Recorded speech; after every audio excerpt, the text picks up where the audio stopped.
Hello, how's everybody doing? Can I get a couple of thumbs up if you can hear me? Can you hear me?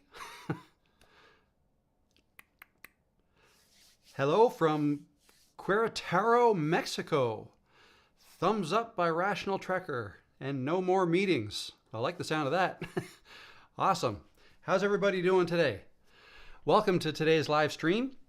It's 2 o'clock here in Halifax, Nova Scotia, and on Tuesday. And yeah, another week has flown by. So let me know where you're watching from, and I'll quickly go through the chats before we get right into it. And ask me questions. What would you like? What would you like to know? What would you like to know how to do? What would you like to know how I do things? Yeah, that's usually the way this goes. Ask me questions about filming, recording, editing, anything like that. Actually, I've only put out one video on my channel since last Tuesday, and that was last Friday. And that one was basically how to deal with haters. Yeah, but I've been crazy busy this week working on the new course, which is not yet ready. But did a lot of, I did like 3 solid, no, more than that, 4 or 5 days of filming. It's ending up being around 6.5 hours of content, 37 videos.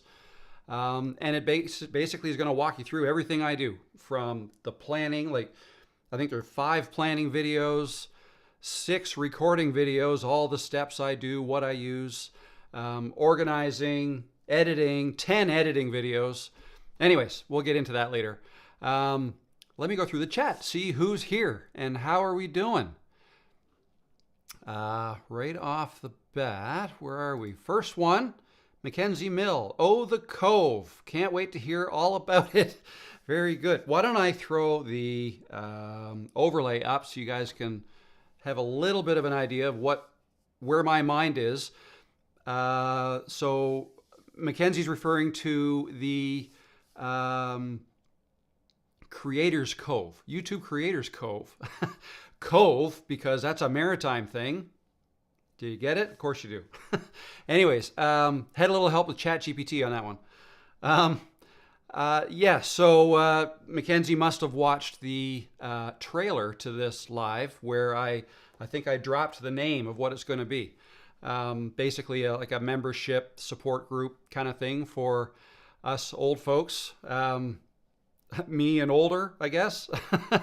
The over 40 crew who wants to get into YouTube. And that's what my course is around too. The course is basically me talking to the camera a lot like I've been doing in my latest videos, but not just that. I also share my screen. Like all of the editing videos are sharing my screen. A lot of the uploading and the organizing as well. So it's not just my face. You'll be happy to know. Yeah, who else we got here? Rational Trekker, greetings from South Carolina. Greetings. I hope you're staying away from all the fires down there. That's crazy. Penny C wanted to say hello, but we'll watch the replay as I'm going to work. Oh, that's too bad. But yeah, the replay will be available as soon as we're done here. Right off the bat, I'm going to tell you, I'm going to try to limit this to, like, this was 4 hours last week, and that's getting a little long. Let's call that unsustainable on my part. So I'd like these to be around 2 hours. So if it's 2 hours or 2 hours, 15 minutes, something like that, that's kind of what I'm shooting for now, which means I'll have to go through the chats probably a little quicker than I have been. But yeah, that's my plan.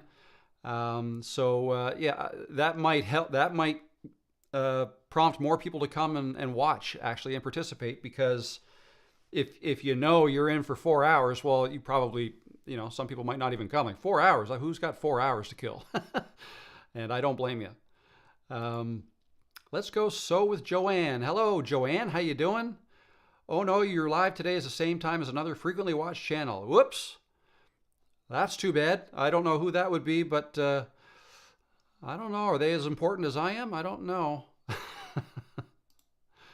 Pamela Powers. Hello, Pam. Greetings from Central California, San Luis Obispo. Slow. I read an article about Slow. I was there. I drove from Los Angeles to San Francisco like 12 years ago. And I loved that little town. That little, it's like a little, it's like going back in time a little bit. Little beach town. Yeah, so hopefully you're staying away from the fires as well. Hello, Jules. How you doing? I just love those behind the scenes. I'm addicted. My only addiction, though. I love your lives from Quebec. Welcome from Quebec. Thanks for stopping in again. That's great. Let's go. So Joanne says, asking for a friend, any recommendations for a microphone to add to an iPhone? Have a friend who is recording tutorials using her phone and needs to upgrade the audio. Thanks in advance. Yeah, there's a couple different options. One that I use, it's not the highest quality option, but this is what I use. It's just like a $30, I think it's around $25 or $30 US lav mic that clips to your shirt. And I've got a little windscreen on it now because I was outside with it, but you can take that off if you're indoors. And then that hooks into your phone. I mean, that would hook into any phone. This would hook into an iPhone. That's the lightning adapter. I have an iPhone too. But if you want even higher quality than that, then you can go for something like the, there's some wireless options. There's Hollylark, I believe, has one, or Hollyland. DJI has a wireless option as well. It's a little on the pricey side though. It's like over $300, I think. But I think you get 2 microphones with that. Like if you want to do like an interview, have 2 people being mic'd up. So you could try that as well. And there might be some higher quality lav mics as well. This is just the one. I find this works just fine. It's better than my internal iPhone mic. Which I don't think takes too much to get better than the iPhone mics. But yeah, that's what I would recommend. Holly Unscripted. Hello, Holly. Welcome. Really enjoying your content and your easy conversational style. Thanks for your encouragement. No problem. I'm here to help. If I can help in any way, I would love to. So I'm glad you like the content, though. Thank you. Much appreciated. Joanne says, great to see everybody today. What do we got? Well, we've got 28 people in here already. That's cool. Awesome. Very good. Rational Trekkers says, hey, Rob, I don't usually get to join you because I'm at work. I had today off, so I thought I'd briefly join before I have to get things done. Welcome. Oh, that's awesome. I'm glad you could join. So you must usually watch the, I know I recognize your username. You must usually watch the replay then. Which is fine too. And for those who haven't been here before or haven't heard me say this before, because maybe you were watching the wrong hour of my live stream, so I've got ads turned off of this. So this is, even though the channel's monetized, whenever I do a live stream, I have monetization off until it's over. And that way you won't be interrupted by any ads during this. But once I'm finished, I then do turn it on. Because then if you get an ad, if you're watching on the replay, at least the content is paused, so you won't miss anything. But during the live stream, the content would not be paused and you would miss things. So that's the way I do the live streams. No ads. So hopefully you appreciate that. I know I would. Hello, Officio Cervecero. I hope I said that right. Thanks for stopping in.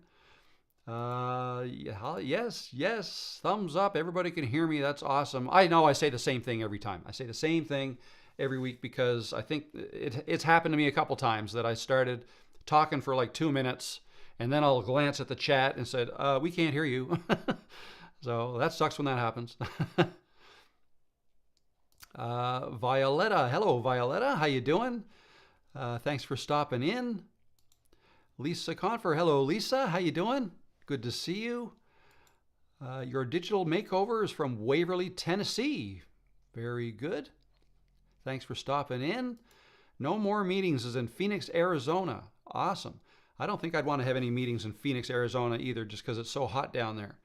Hot and humid. No, no, I guess you guys don't get the humidity though, would you? You're more desert climate, I think. But still, hot. Hot is hot. It's like I've heard before. Someone says, "Yeah, but the humidity is not so bad in the desert." I said, "Well, the humidity is not so bad inside your oven either, but you still don't want to be there. It's hot." Vlog famous. Oh, I missed one. Holly Unscripted is San Felipe or Felipe, Mexico. Awesome. I think that's two we've got from Mexico. That's awesome. Very good. And Vlog famous is in Arizona as well. Very good. Richard Bryan. Hello, Richard from New York City. Welcome. Violetta's all the way from Romania, Eastern Europe. That's cool. Welcome. Very good. Hope the weather is nice over there. Joanne Banco is just clapping away. That's awesome. This is what happens when I lag so far behind the actual comments. I get your comments 5-10 minutes after you've said them. Hello, geez, all of Arizona's here today, I guess. That's awesome. Cool. I guess you want to be inside when it's so hot outside. I'm assuming it's really hot outside right now, so you're inside with the air conditioning on. Hello, Lil. How you doing? Good to see you. Penny C, thumbs up. Mackenzie Mill from Ontario. Awesome. Another Canadian. Unless you mean Ontario, California. I've been stumped on that before. But I certainly know Ontario, Canada. I used to live there at one point. Happy to be watching from northeastern Ohio. Northeastern Ohio. So near Erie, Pennsylvania. I remember I drove from Toronto down to Cleveland one time for a football game 20 years ago. Long time ago. But yeah, nice countryside there on the lake. Tammy R is from New Brunswick. Okay, a neighbor. Hello, Tammy. Nice to see you. For those who don't know, that's the province just north of me here in Nova Scotia. New Brunswick is like right beside Maine. For those of you here from the States, United States. Looking forward to your course, Rob. Awesome. Joanne, thank you very much. I think you guys are going to like it. If you guys have liked so most of the people now who are in my live streams and are commenting on videos and whatnot, most of my subscribers actually have arrived or became subscribers only within the last 3 weeks since that one big video of mine did so well, the starting YouTube over 40. Thousands of new subscribers came from that video, and that's awesome. Really appreciate that. And I must have touched a nerve there or resonated with a lot of people. And I think it was a combination of the content, so what I was actually talking about, and Peanut, my cat, who lots of people seem to love. She's asleep here beside me, or doesn't look like she's asleep, and the bloopers. A lot of people love those bloopers. And yeah, I guess this overall style, the fact that I wasn't reading from a script and I was trying something new. I had tried it before, but felt I was maybe a little bit more prepared for this one. And boom, it resonated with a lot of people. The click-through rate is high. So because of that, we're doing a lot of talking about over 40 and starting YouTube, which, I mean, I'm over 50, and but I've been at this since my late 40s, I guess, just kind of dabbling and trying to figure all this stuff out. And I've learned a lot. I learned way more than I needed to learn before really getting started, and that's kind of what I'm trying to help people avoid. Like, I'm going to say 75% of the stuff that I have accumulated thinking I needed it to have a good YouTube channel, I don't need it. There's a lot of stuff that I've bought over the couple of years, the last few years, 3-4 years, I just don't need. You don't need it. Particularly when I see how well that one video of mine did, and actually a couple of videos since. All I'm using is, I'm using a half-decent camera and lens. Okay, so let's say that's $1,500. Okay, so that's not cheap. I understand that. A couple of lights that are a lot less than that. And what else? The software that I use is $180 a year. Microphone. I have a pretty good microphone. But that's it. I mean, there's all kinds of other stuff here that I thought I needed. I thought I needed a drone. absolutely needed a drone. I haven't put any drone footage in any of my videos yet, and I've had the drone for over a year. So no, almost a year. Anyways, I'm pretty soon I'm going to have to justify the fact that I bought that and actually put some footage in in one of my videos. Moving right along, Sarah Lee Acosta. I'm 37. I'm still on the 40s creators. LOL. Absolutely. We don't discriminate. 37. You're pretty close to 40. You're not 40 yet, but you can see it, I'm sure. Yeah, no, that's the over 40 thing is just, you know, that's the demographic that, I don't know. It's like before that, people younger than that tend to be a lot more tech savvy, a lot more up in the current, you know, lingo. Whereas people over 40, 50, 60, I mean, I think a 94-year-old is kind of the record, the oldest person that I've got that I've been communicating with who's starting a YouTube channel. So that's awesome. And when you think of it that way, okay, 94, if someone is like 40, they're less than half that age. So you've got more than half your life left to get there. So tons of time. People over 40, a lot of you think it's too late. You don't, but it's not the case at all. And the other thing that a lot of people in the older generations think is that, well, YouTube, that's kind of a new thing. I mean, it only started in what, 2007, I think. You know, that came along before I went, you know, or after I went to school or whatever. That's for young people. Well, the reality is, what you have to keep in mind is, if a 60-year-old puts content on YouTube that is aligned with what they like, what their interests are, what they're good at, and all that, then the audience that video is going to be presented to, and likely the people who are going to want to watch it and subscribe, are usually of similar age and interests, right? So the reality, the way to think about it is, the videos you put out, don't try to talk to 20-year-olds if you're 60. I mean, you know what I mean? Talk to other 60-year-olds, and then they will see your videos. And yeah, the 20-year-olds, it won't even pop up on their YouTube, right? Because there's hundreds of millions of videos, probably billions. I don't know, but there's way more videos on YouTube than you could ever possibly watch. So yeah, YouTube is essentially completely different for every person who goes on the website.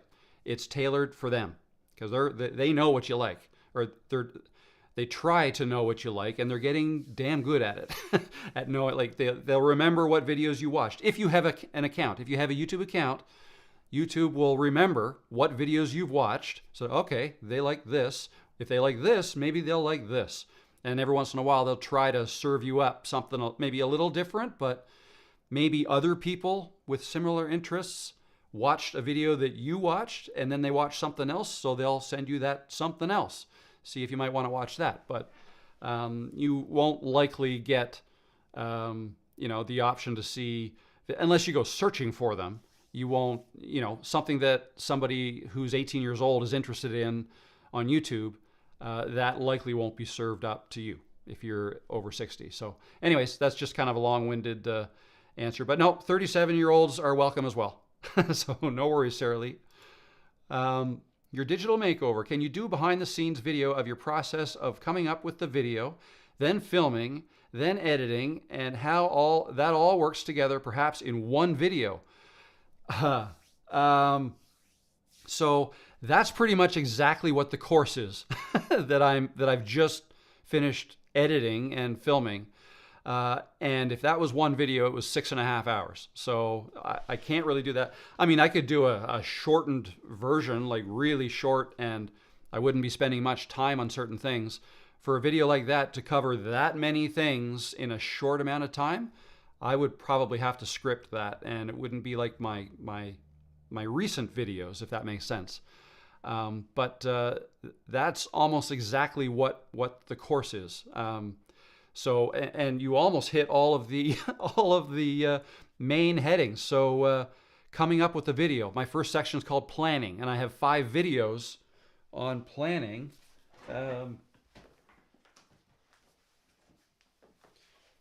So just to give you an example, yeah, 5 videos on planning. and they are 7.5 minutes, 8 minutes, 11.5 minutes, over 19 minutes, and then 8 minutes. So that's 54 minutes talking about planning. So that's a lot.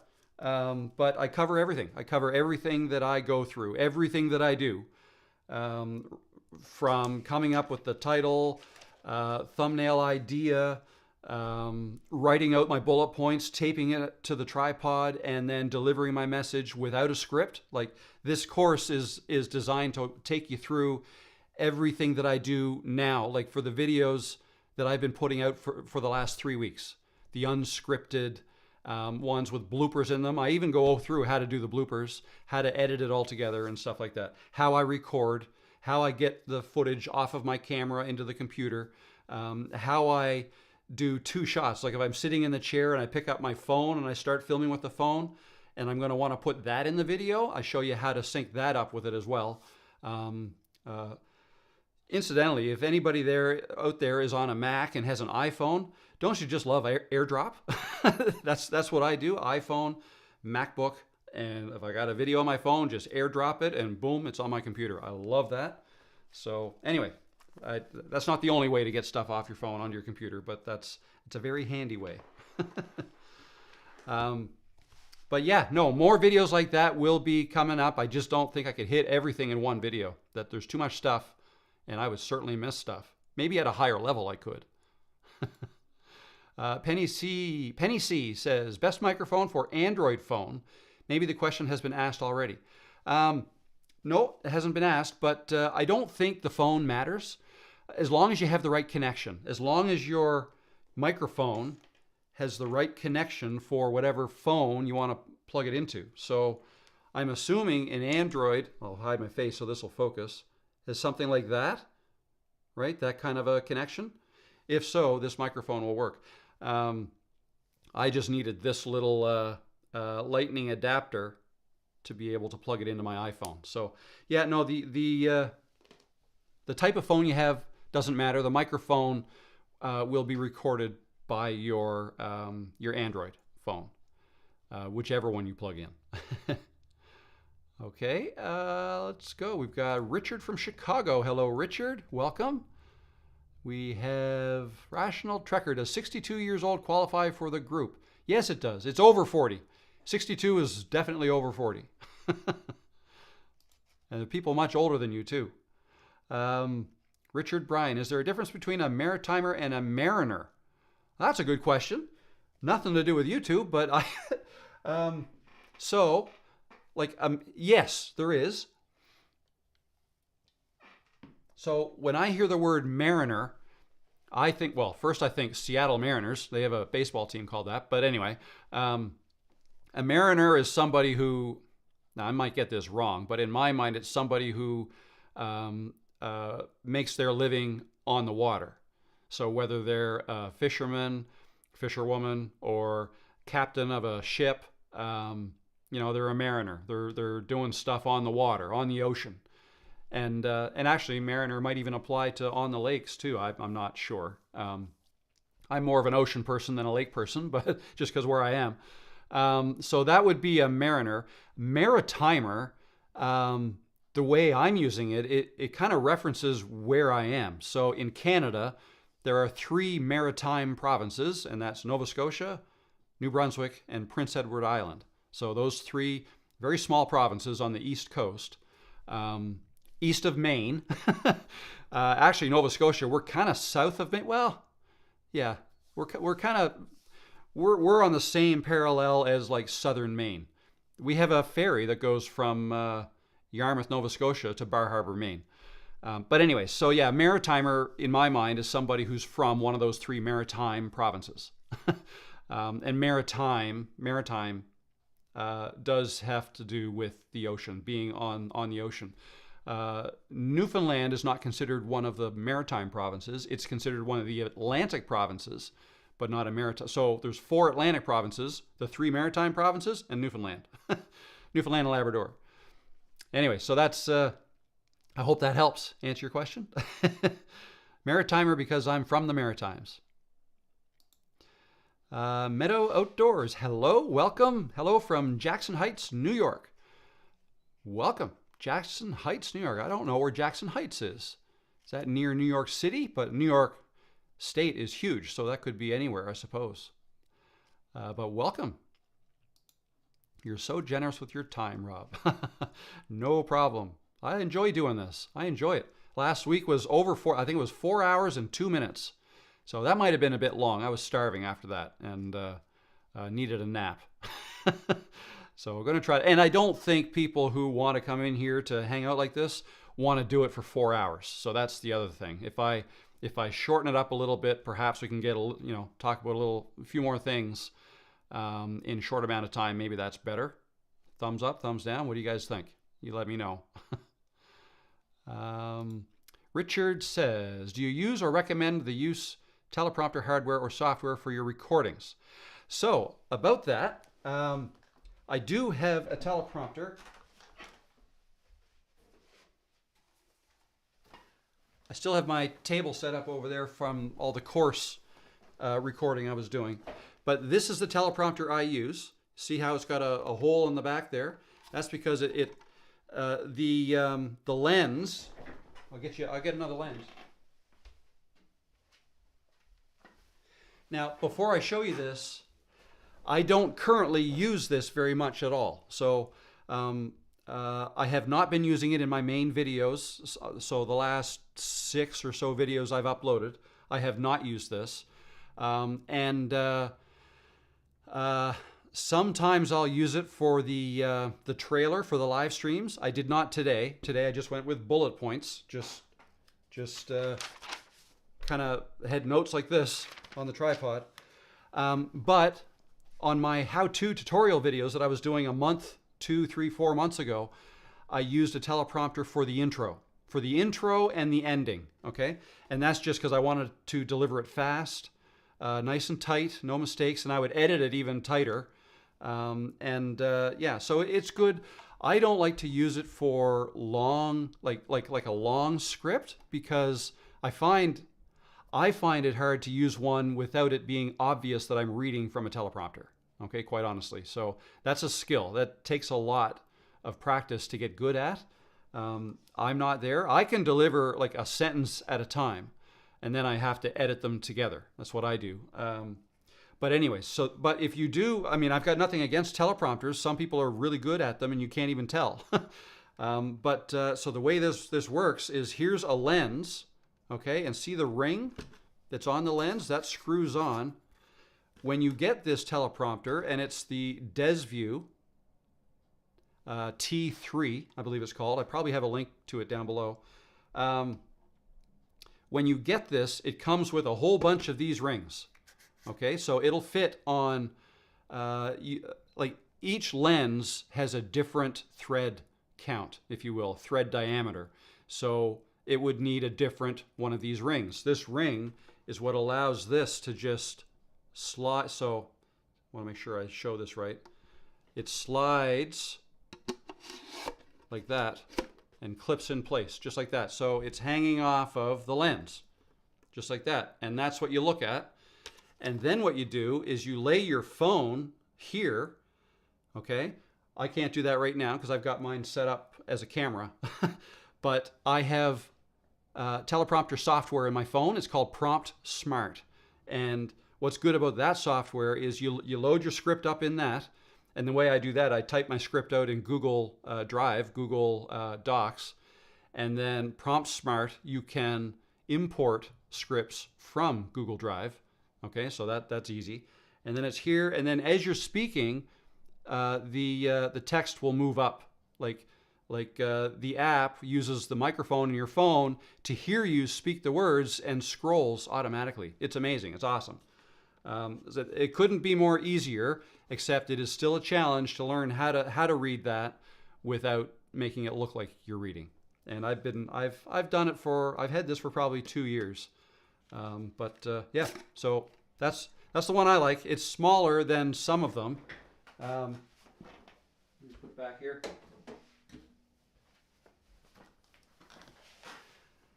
So, but yeah, if you can learn how to if you can learn to deliver a video without one, I think it's better, and that you'll come across more authentic, more real, more normal. If you, I don't know, more relatable, I guess. So, because that's the other thing. I think what I'm finding out, mainly from these last several videos that I've put out, mainly from that first one, that the over 40 one that got so many views and is still getting lots of views. I think what people are looking for right now is authenticity, right? They want people to just talk to them like a regular person. Like, they don't want to be sold anything. They don't want me to come across as a salesman. I'm trying to sell you something and hook you so you stay to the end, and all these gimmicks and tricks. People are wising up to that, and even all the heavy editing, it's not as appreciated anymore as much as it used to be. So that's good news, though, for us who don't want to spend a whole lot of time on editing. If we can do less of it, and that's what people want these days, win-win, right? Very good. Southern California is where you were. Awesome. Awesome. When you love your subject and your peeps, you have trouble signing off. Well, that's true. I love you guys. That's true. Yeah, no, absolutely. If you enjoy what you're doing, then yeah, keep doing it. Why not? What do you all think? I'm not sure what that's for. I think it is 2:34 in the afternoon here.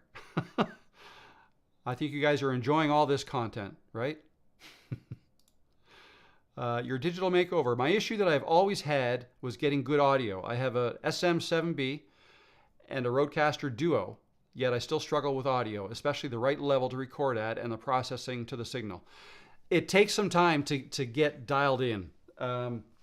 So I, even with this, the first time I used it, I had it clipped up here. So it was up here, and then I did a video, went outside, did a video, came back in later that night, tried to edit it, and the audio was horrible, and it was clipping. It was too loud.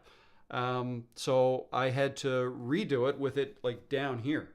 Okay, so that's because this mic there's no way to adjust the levels unless I used a different app to record myself, but I just used, the iPhone video camera app. So yeah, it sounds like you've got all the gear. Like the Shure SM7B is top of the line podcasting mic.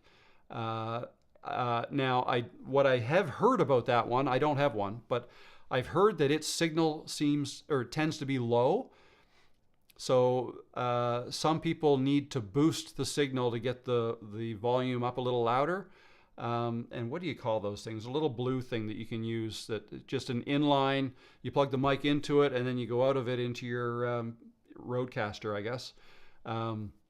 Cloud lifter, that's what it's called. So some people use a cloud lifter to boost the signal of that mic, because the mic, although it's super sensitive and it's really good, the gain's not very high. I don't know if I'm using the right terminology, but all I can say is it's going to take some trial and error. You're going to have to test it a couple times, make some changes, test again. And when you're doing a test, say in your mic what you're doing. Say, okay, this audio is with the SM7B levels set at 50%. It is 12 inches from my mouth above me. What does this sound like? And then stop and then listen to it. Or record, do several tests in different scenarios. And you just, once you know how to dial it in the way it works the best, then you're all set. Having said that, no matter how good a mic is, you can always get better sound by processing your audio in software afterwards. And actually, that's one of the things I did in one of the course videos I made, was showing you exactly how to edit your audio in Adobe Audition. You can do the same things in Audacity, which is a free audio processing software. But like they all have like equalizers and compression tools and noise canceling and things like that. So there's quite a science to it, but there are some basic rules of thumb that you can follow to get better sound. But anyways, hopefully that helps, gives you some hints, some clues. Anders Tallstrup. Hello, Anders. How you doing? I use a Zoom H1N and a lav mic. Perfect. There you go. So for those who don't know, a Zoom H1N is basically a handheld audio recorder. And if you have a lav mic, it'll plug into the Zoom. And then your audio is separate from your camera, but put the Zoom in your pocket or clip it to the back of your pants, your belt, or whatever. And you can record that way. So yeah, no, that's perfect. Very good. And Joanne says, actually, she would need wireless, likely to keep from getting tangled. Looking for budget friendly. She is just recording her sewing process. Okay. Yeah, there are some budget friendly options that aren't DJI. And if you search for the DJI wireless, I forget exactly what it's called, but you'll see the other options there in Amazon. But yeah, wireless. Well, there's the Rode Go 2, I think, system as well of wireless mics, and it tends to be like a big square thing. But you can actually you can get a lav mic that plugs into it, and then you can hide it, somewhere else. Run the wire down through your shirt too if you want to hide it better. So there you go. Hello, Kate, Mick, how you doing? Hello from Brazil, Weaverton, Lucena. Hello, welcome. Rob, one last question. How to increase my video storage on my Android when making videos? Thanks. Increase your video storage. So if you're running out of space, you have to get stuff off your phone. So you can, phones usually have options to back up to the cloud, but don't just back up to the cloud, like move it to the cloud so it's off your phone. Or at home or at your office, plug your phone into your computer and offload some videos and photos to your computer and get them off your phone. That's really the only way to free up the storage space. Videos they require a lot of storage. Well, there's a couple things. Depends on how your videos are formatted. So are you recording 1080p videos or 4K videos? 4K videos are going to be 4 times the size as 1080 videos. So a 4K video is twice as wide and twice as high.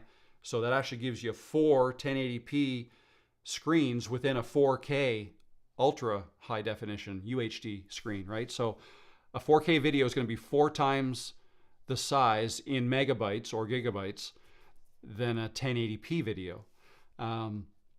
But then there's other things too. There's frame rate. So like 30 frames per second is probably all you need to take a good video on your. That's all I'm using. I use 30 frames.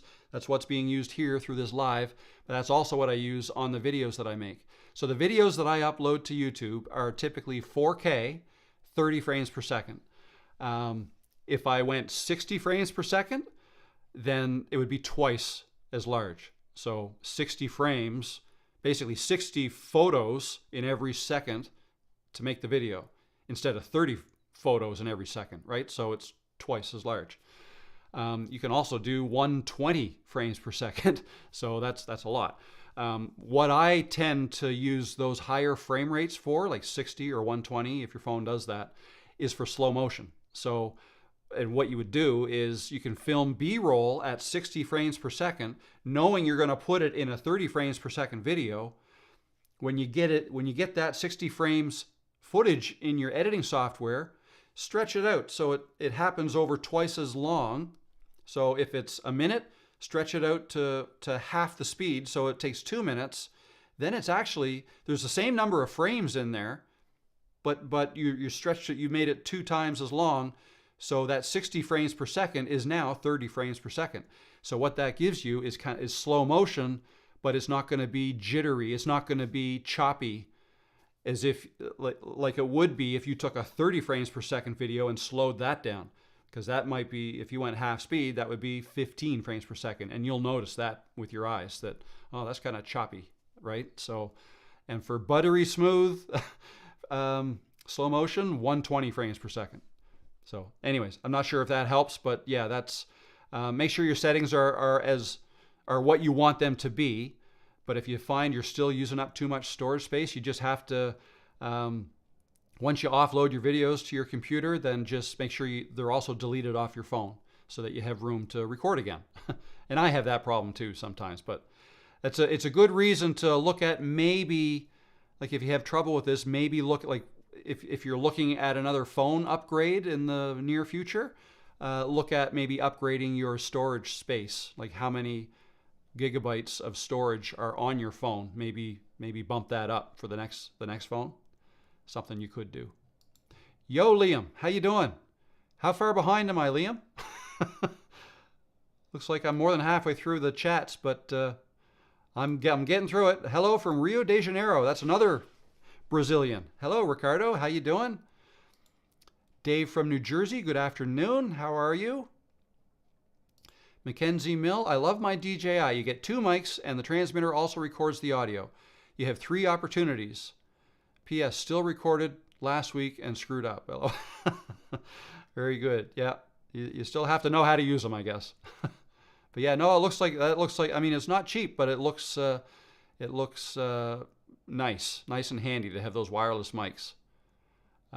When I'm filming, like that time I filmed on the boat a couple weeks ago, I had the tripod on one seat and I was sitting on the other seat. So I was only 3 feet from my camera. So I think I have a 10-foot long cord on this thing here, or 10 or 12. So it wasn't a big deal. But if I had to get up and go somewhere quickly, then yeah, it'd be a problem. What is your average summer temperature there, Rob? Here in Halifax, so because we're right on the ocean, it is tempered a little bit. I can't remember where you are, but if you're in the United States, you probably speak in Fahrenheit and not Celsius. We speak Celsius up here. For some reason, when I think of water temperature, I think Fahrenheit. I don't know why. I can tell you the water temperature out here, the ocean is 70 degrees here in Halifax, which some of you in the States might be surprised by that, but we get the warm temperatures coming up the Atlantic coast from Florida, and it comes up that way. Whereas if you're on the West Coast, like in California, your currents go the other way. They come down from Alaska, so you tend to get colder water coming down from Alaska. So I remember when I was in San Francisco one time, felt the ocean. I was like, holy crap, this is cold. Like, this is a lot colder than Halifax. But in Halifax, I go swimming in the ocean here all the time. It's 70 to 72 right now. But the air temperature, sorry, is what you asked. A hot day here would be 30 degrees Celsius. Now, what is that? It'd be in the 80s.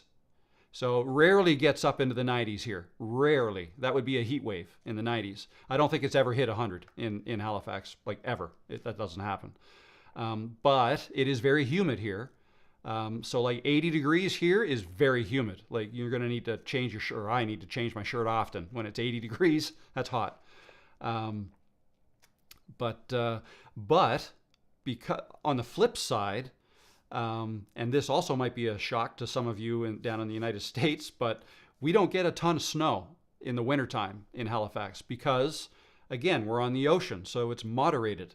So like when we see on the news that like Buffalo is getting nailed with snow, or Colorado, or even, northern New York, Boston, we don't tend to get that. Like if it snow, like when it snows here, it typically turns to slush. A typical snowstorm will end with some rain, and then it just kind of goes away. Not to say we don't get snow. We do get some snow, but not a lot. So like a cold, like a typical average high in the winter might be maybe around 0, I guess. Celsius, so that's 32 Fahrenheit. No, the typical high is warmer than that typically, but it goes below 0. Anyway, so that's our story here. We don't get the super hots in the winter or the super colds in the summer. Anders from Denmark, the country. Hello, Anders from Denmark, the country. Welcome. I've never been to Denmark. Northern Ireland. Hey, Peanut and Rob. How you doing? Peanut's here. She's sound asleep. We're doing well. Thank you. Who do you use for your live streams, or what software are you using? I'm using Ecamm Live. It's software, so I'm not using a service. I've used StreamYard before, and I like that. That also gives you the opportunity to put comments on the screen like I'm doing here. But the quality of the video I found wasn't quite as good, even though it was still 1080p, just like this is. But I think it must have something to do with the bit rate that StreamYard sends out is not quite as high as my computer can send out directly through Ecamm. So Ecamm Live is software that's only for a Mac. It also allows you to put comments on screen, and it connects directly to my YouTube channel. So I set up my live streams in my YouTube studio, and I tell it I'm going to use software to connect to you. And then I go into Ecamm Live, and when I'm ready to go live, I click Go Live in Ecamm, and it tells YouTube to go live. So I see YouTube here, I see Ecamm here. I see them both. So yeah, that's what I use, Ecamm Live, and I love it. It's great. Violetta, pretty good weather in general. Recently, it's even cooling down a bit. Thanks. Well, that's good. That's good. Yeah, I guess we're pretty much right in the middle of summer, aren't we, in the Northern Hemisphere here? Fulvio, hi Rob, greetings to your beautiful cat too. She says greetings back. Not too far from Erie, Pennsylvania. Very good. Yeah, I drove through Erie a couple times on the way to Cleveland. Aggie Valenth. Hello from Florida. Hello, how you doing? It's probably hot and humid down in Florida, I can imagine this time of year. Feline assistance is always good. I have 2 feline assistants. Awesome. Yeah, they help for sure. Sometimes. Lately, she's been wanting to lay on my lap while I'm trying to type, and there's not enough room. So it's she's been kind of clingy this this week. Inver Huron, Ontario, on Lake Huron. Oh, that's cool. Very good. Lake Huron. Awesome. Awesome place to be in the summer. What is the camera and microphone you are using now for the live stream? So right now I have the same mic that I use in my videos. So this is the Synco, that's with a Y, S-Y-N-C-O, mic D2. So MIC-D2. Synco mic D2 microphone. The camera, well, first, the microphone is not connected to the camera at all. So the microphone is connected to the Focusrite Scarlett 2i2 audio interface, which connects to my computer. And that gets my audio into the computer. The camera is a Sony a6400 mirrorless camera with the Sigma 16mm f1.4 lens. That's what I'm using right now. This camera back here is what I've been using to film over there on the chair. It's essentially the same camera. It's a newer version, and it's called the ZVE10. And I typically take this lens off of this and put it on that when I film over there. And I'll take my microphone off of here. Actually, if you were here at the beginning, you would have seen me unhook it from there and move it over here. So that's what I have to do. I only have one of these mics, so I keep swapping it back and forth. That's what I use. And then, so obviously I have to sync my video and audio together in the editing software. It's the first thing I do. When I get the audio and the video in the software, I sync them up before I make any cuts. Yeah, I do that first, and then that means a lot less headaches later on. Like, you wouldn't want to have to sync that up to every cut you make, so you do it first. And that doesn't take that might sound even harder than it is. It's not that difficult. Drones are getting banned in a lot of places now. Okay. Not here, but I suppose. I mean, yeah, there's certainly rules to be followed. In Canada here, anyways, we have rules. There was a course I had to take. I took a drone course, so I'm certified to be able to use it, and I had to register the drone. I put the serial number and the registration number on the drone. I can only use it. I can't. What's the rule now? I can't. I have to be. Is it 100 feet? I can't have anybody within. No, it's not 100 feet. Might be. I think it's 15. Nobody can be within 15 feet of me when I'm flying a drone. And then I can't have that. I can't take that drone. There's a lot of places I can't take the drone either. In Canada here, you can't fly drones in provincial parks. I'm not sure about federal parks, but I know you can't in provincial parks. And generally speaking, you can't fly them over people. So I don't know how you'd be able to legally do that, like in a city. I don't know how you could. But I've seen drone footage over cities before, so people are doing it, whether it's illegal or they get special permission, I guess. I'm not sure. But I'm out in the countryside here, so it's not, as long as I abide by the rules, I'm good. Your digital makeover. Well, I'm 54 years old. I guess I'm okay for the over 40 group, right? Yeah, absolutely. You are definitely over 40. So you're good. But also under 40 is good too. It's just a name. 59 and a half. You're good too. Hi, Christine from Paris. Just a little hello. Hello, little hello. How you doing? Are you watching the Olympics? That's pretty cool. Sorry, our soccer team beat your soccer team, or football. Do you call it in football in France? We call it soccer here in Canada. But yeah. Oh, speaking of drones, yeah, drones got our soccer team in trouble over in Paris. But we managed to get a couple wins anyway. So anyway, yeah, that'd be cool to see the Olympics. Yes, I love airdrop. Airdrop is awesome. Awesome. Have you seen Helen Wyatt? Helen from Georgia. She's in the mid 80s. She's a good example if you want to motivate seniors. She has about 164,000 subscribers and does gardening, pottery, clay. And the address there. No, I have not seen her, but that's cool.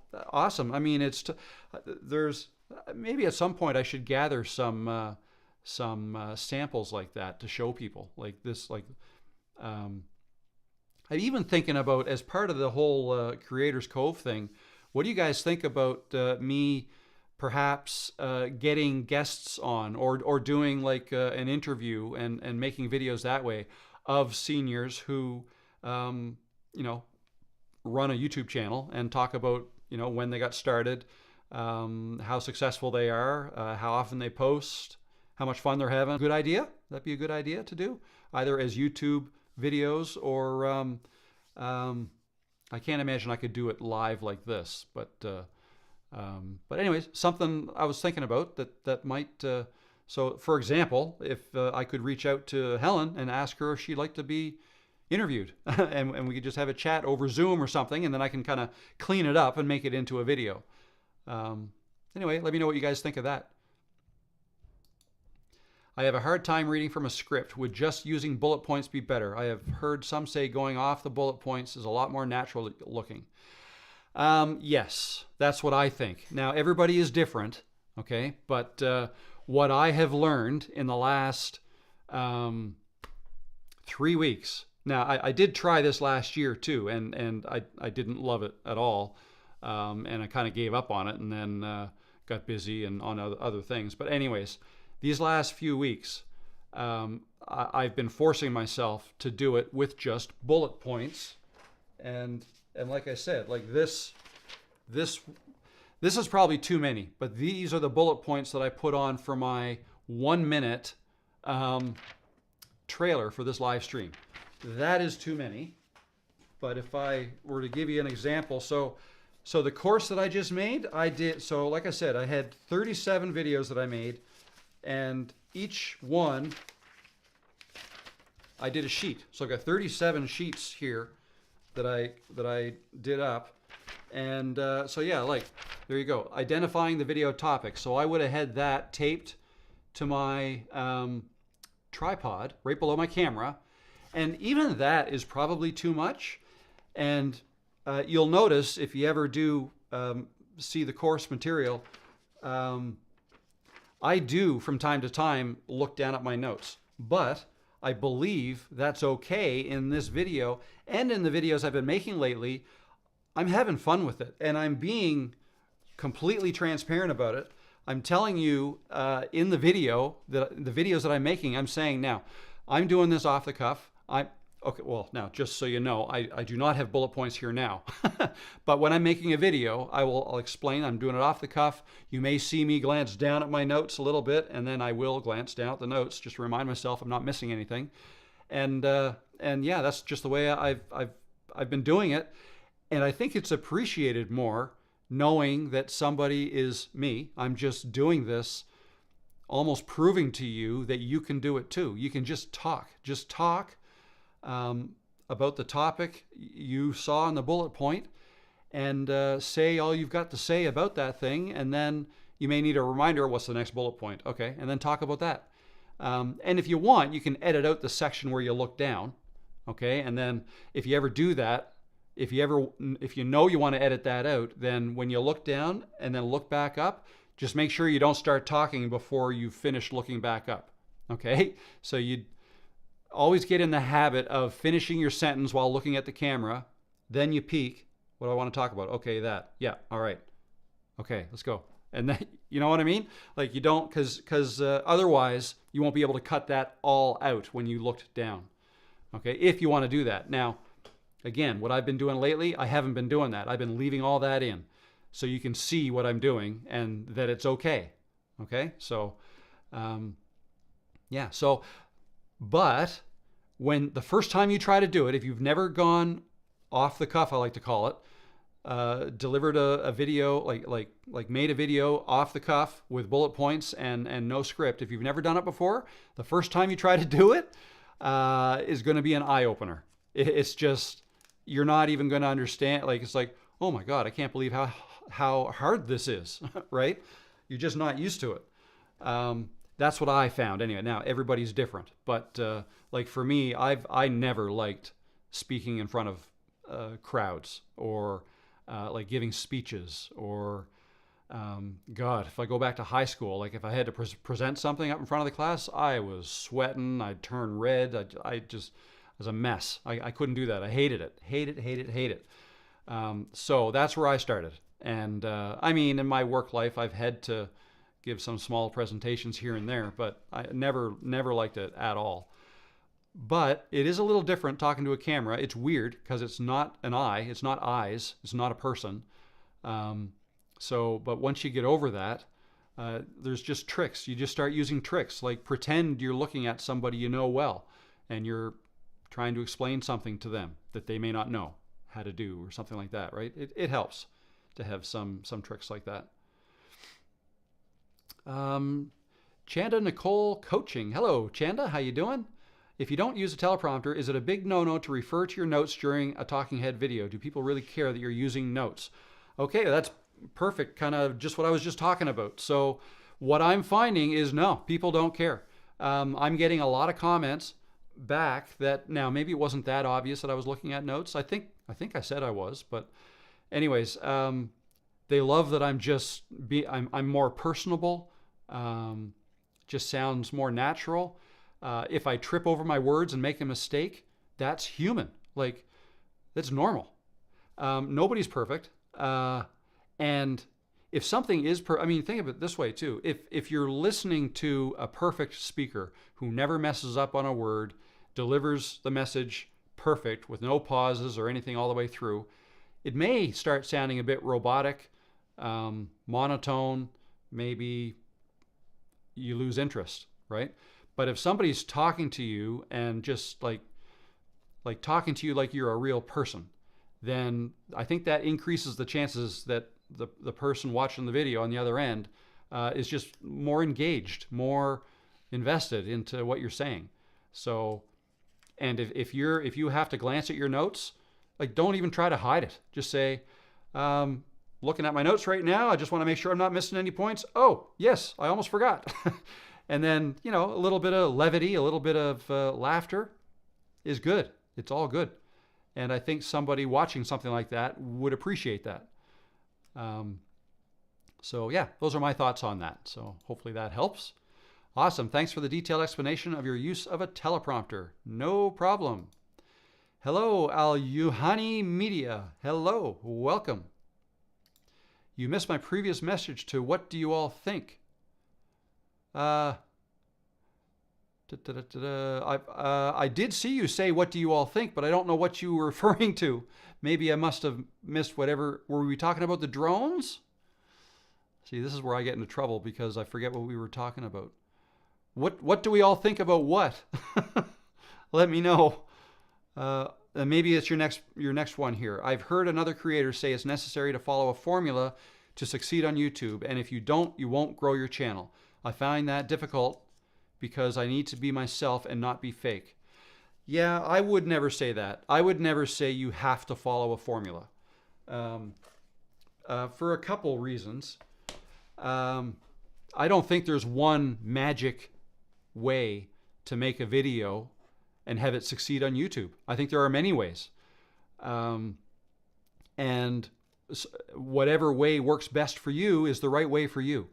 Is kind of the way I look at it. It's not a great answer, I suppose, but yeah, no. I mean, there are certain things you can do to increase your chances of success on YouTube. I think one of those things is making sure your face is in your videos. I know a lot of people are still hesitant to do that. They're looking at AI options or faceless channel options, AI voiceovers, and all these things. I mean, AI is coming a long way, and before long, you may not even be able to tell the difference between an AI person in a video and a regular person. Well, but even then, I think there's still going to be huge demand for real people that you know are real people who will act and react like a real person. I just don't think, AI and video is going to totally replace people, because I also don't think people are watching YouTube videos just for the content. AI can deliver the same content I'm delivering right now, but I don't think it's just the content people are here for. Some people are here because they like the way I speak or I present the content, the way I explain things. I talk about my experiences with YouTube and, past video making and editing and all that stuff, right? So that's the part that would be hard to replicate by AI. And I think that's the part, if you can differentiate yourself from other channels, I think the best way to do that is by using yourself in the video. That's the one thing that's different. It's probably impossible to come up with an idea for YouTube channel and content and have it be 100% new, unique, never been done before. That's pretty much impossible now, I think. Everything's been done, one way or another. But what hasn't been done is you haven't presented it. So that's something different. So if, I'm trying to teach you all how to get going on YouTube. I'm not the only one, making videos saying that. There's other people too, but maybe that other person is a 25-year-old and they speak faster and they use, 20-something-year-old's lingo that, an 80-year-old might not totally understand or might not be able to follow. They may speak way faster than an older person might want to listen, right? So there's different, you just have to connect with your audience. You are the difference. I am the difference in my videos. That's the way I look at it. So I guess to answer your question, I don't believe there is one right formula, but there are things you can do to increase your chances of success. Like, they're like the way you edit your video, titles and thumbnails, retaining viewers throughout your video. And there's a number of ways to do those sorts of things. But anyways, I hope that helped. I hope that was the question that I had missed before. When you post this as a video, could you add notes with the brand names for the teleprompter, the device for upping the gain, and the microphone itself, or microphones plural? Let me just write that down. So Desk View, mics, Cloud Lifter. What was the other thing? No, I think that's it. Yep, no problem. I'll do that when I'm finished. I'll add that down below. I don't use a cloud lifter, but that's because I don't need to with this mic. With the Shure SM7B, I think you do need that. That's what I've heard anyways. I'm not speaking from experience.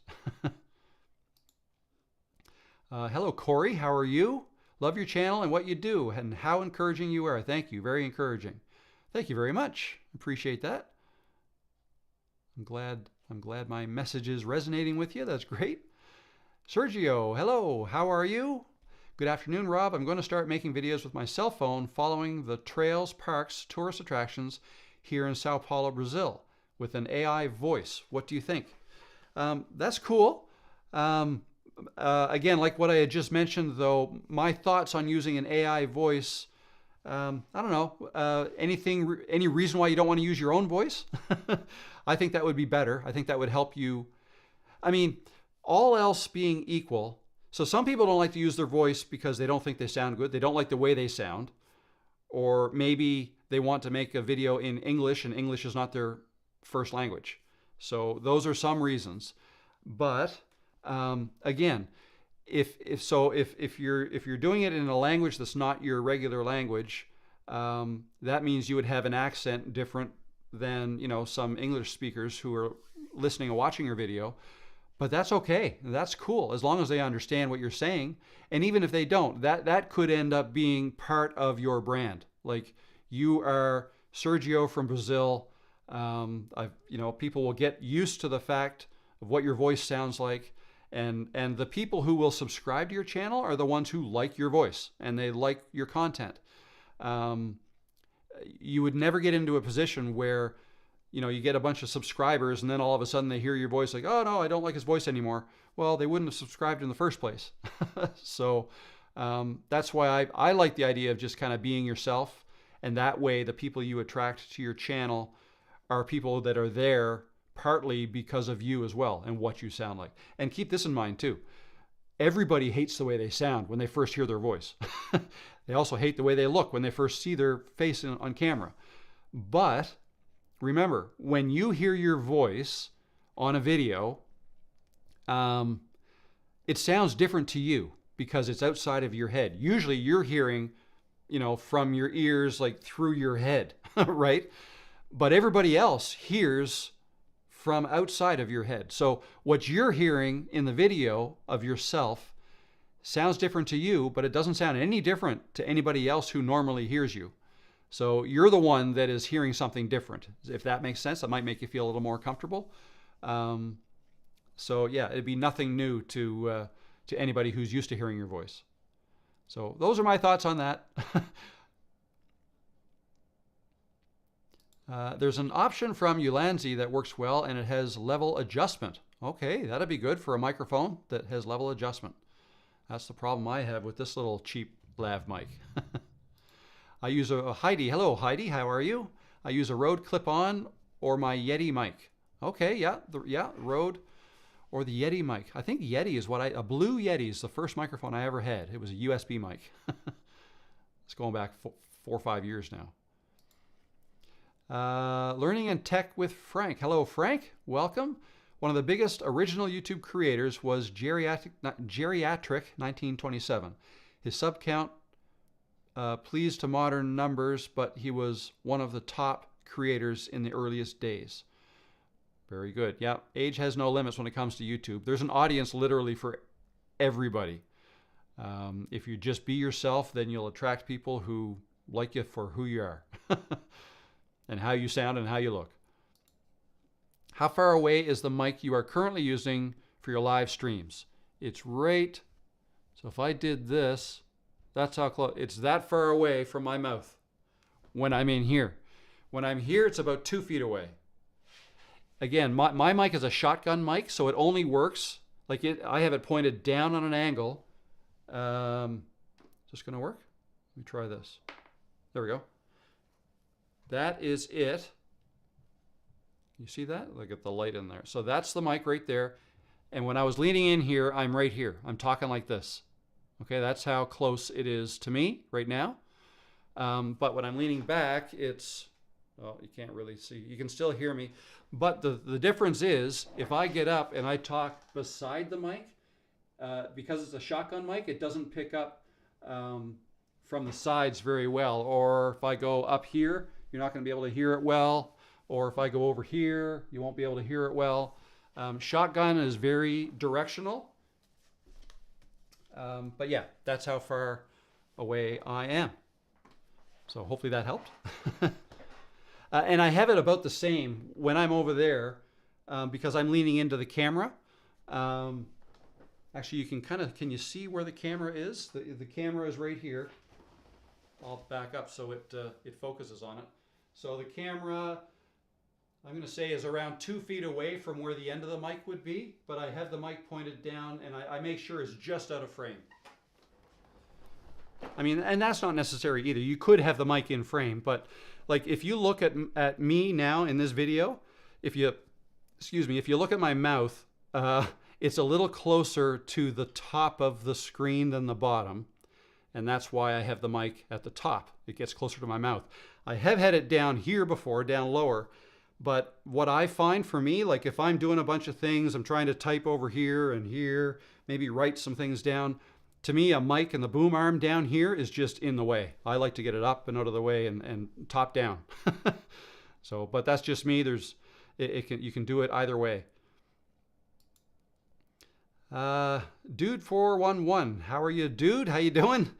I keep changing the size here. Can you discuss how you structured your channel as a business, such as setting up an LLC, terms, disclaimers, insurance, etc.? I can a little bit, but the thing is, it's probably different for me being Canadian and here in Canada than it is wherever you are. And just by the fact that you said LLC, in Canada we don't have LLCs. We have corporations is what they're called. And I think LLC stands for Limited Liability Corporation. So that's essentially what I have. I set up a business, a corporation, many years ago, and it's just kind of under that umbrella business that I do my internet stuff. So I do freelancing through Fiverr, I do YouTube, and things like that. And until recently, I haven't really made any money through YouTube. Just that's only starting now. But in terms of other things like terms, disclaimers, insurance, I have general business insurance, but in terms of like disclaimers and things like that, the proper thing to do is to get a lawyer, and like it depends on what you're doing too. Like if you're what you're selling and what guarantees you have. So everybody would be different. The proper thing to do is to go see a lawyer and have some of that stuff drawn up properly. Yeah, that's really the only solid advice I could give you. But I'm working on my website now. It's not complete yet. That's all part of uploading the course to it and setting up coaching and membership and all that stuff. So I'll have to make sure that I have some things in there like disclaimer, the stuff I say here in these live streams, don't take it as financial advice and just don't run out and do what I tell you because I told you to. It's all just my opinion. So maybe that's disclaimer enough because I just said that. A lot of times people will put that in the description of their videos as well. A little disclaimer, things like that. So anyways, I hope that helps. But yeah, it is different in every country. Like in Canada, you can set up a corporation which acts like a separate entity. Like a corporation can be considered almost like a person. It's separate from me. And then for me to earn an income, like my corporation would send me money or pay me a salary or pay me dividends or whatever, however I want to do that. I let the accountants, I have an accountant that helps me with that kind of stuff. I'm not that good at that stuff. I just enter stuff into QuickBooks.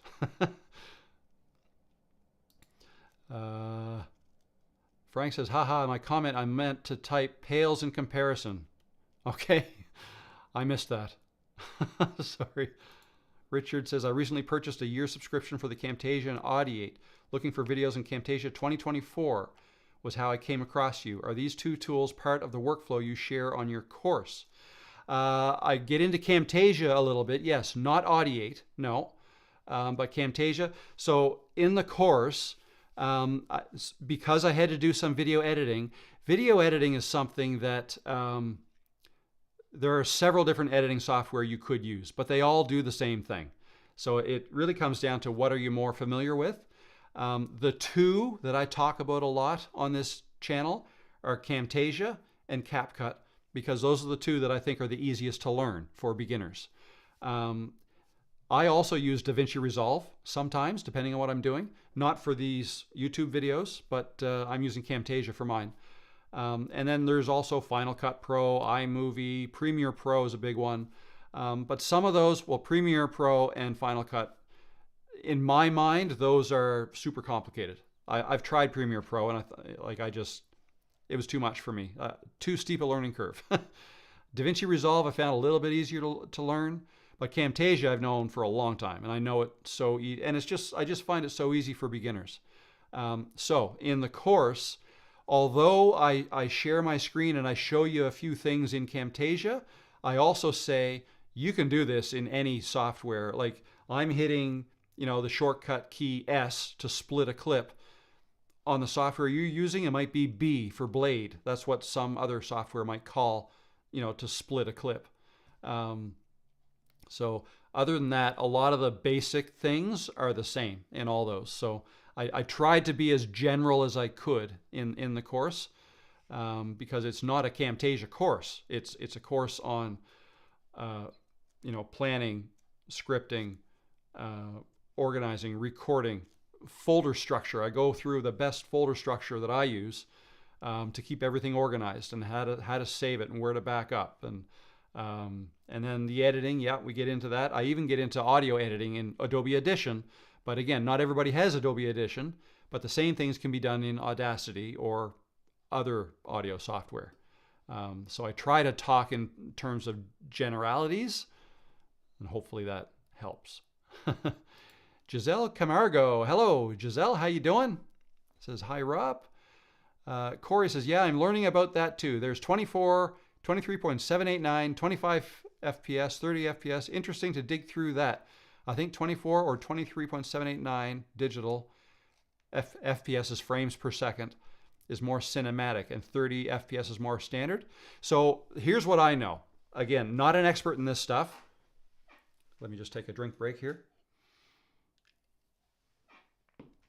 So the way I think of this stuff is 24 is cinematic. So that, like movies that you see, if you want that cinematic effect, it's more like it's 24 or 23.789, or 25. I believe they use that in other part, like in Europe, I think is 25, and maybe Australia as well. But the ones right in and around there are generally considered cinematic because I don't know who did the study, or if there even was one, but my understanding is that just looks more natural than 30, 60, 120, whatever. So 30 frames per second is more widely used on the internet. Okay, like YouTube videos. A lot of people just do it at 30. Unless they're trying to make like a cinematic type commercial, something like that, then they may use 24. Or if you're making like a vlog style video outside with the sunset and you're just getting real fancy with the videography and stuff, then maybe 24 is what you'd be using. But I use 30 here. If I'm making a tutorial video, then I'll often use 60 because I want the animations to be super smooth. But here's the thing. If you shoot something at like 60 frames per second or 120 frames per second, if you then take your fingers like this is the test, and wave them in front of your face like this and look at the screen, if you then froze the frame, like pick a spot and just pause the video while of you doing this, if you've got a high frame rate, like 120 frames, your hand might be very visible, like you could see everything perfect. Whereas at 24 frames per second, you'll see a lot of blur. You'll see motion blur. But when I say it looks more natural at 24, 25 frames per second, that's because our eyes tend to naturally see motion blur. Like if we're just looking at somebody waving their fingers, like if you just look at your hand and do this, it probably looks blurry to you, unless you have like digital bionic eyes. Then yeah, that's what our brain can process. That's about as fast as our brain can process it. So that's a little bit on frame rates. So that's what I know. Again, not an expert. And if somebody is an expert on frame rates in here, I'm sure there's some things that I didn't quite explain properly. Rational Tracker heading out now, and one thing I'll do is videotape a train with my iPhone at 60 frames and my camera at 30, both 4K. That's cool. Then you can slow it down. That's cool. Very good. Giselle is Brazilian, but watching from Argentina. Very good. Awesome. Corey, just double it. Add 30 and give or take 5 to 7. Conversion to F.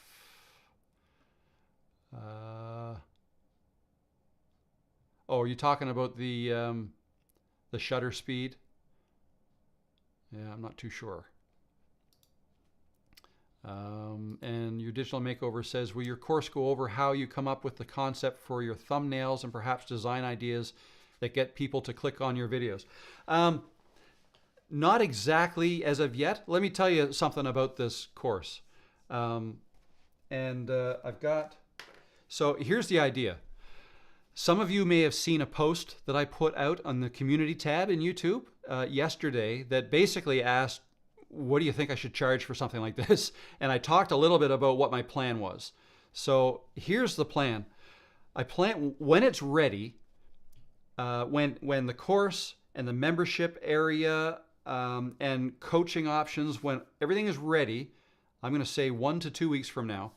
I think I said that last week too, but we're getting closer. The plan is when I launch it, it's going to be like a, the first people who get in are going to get extra benefit.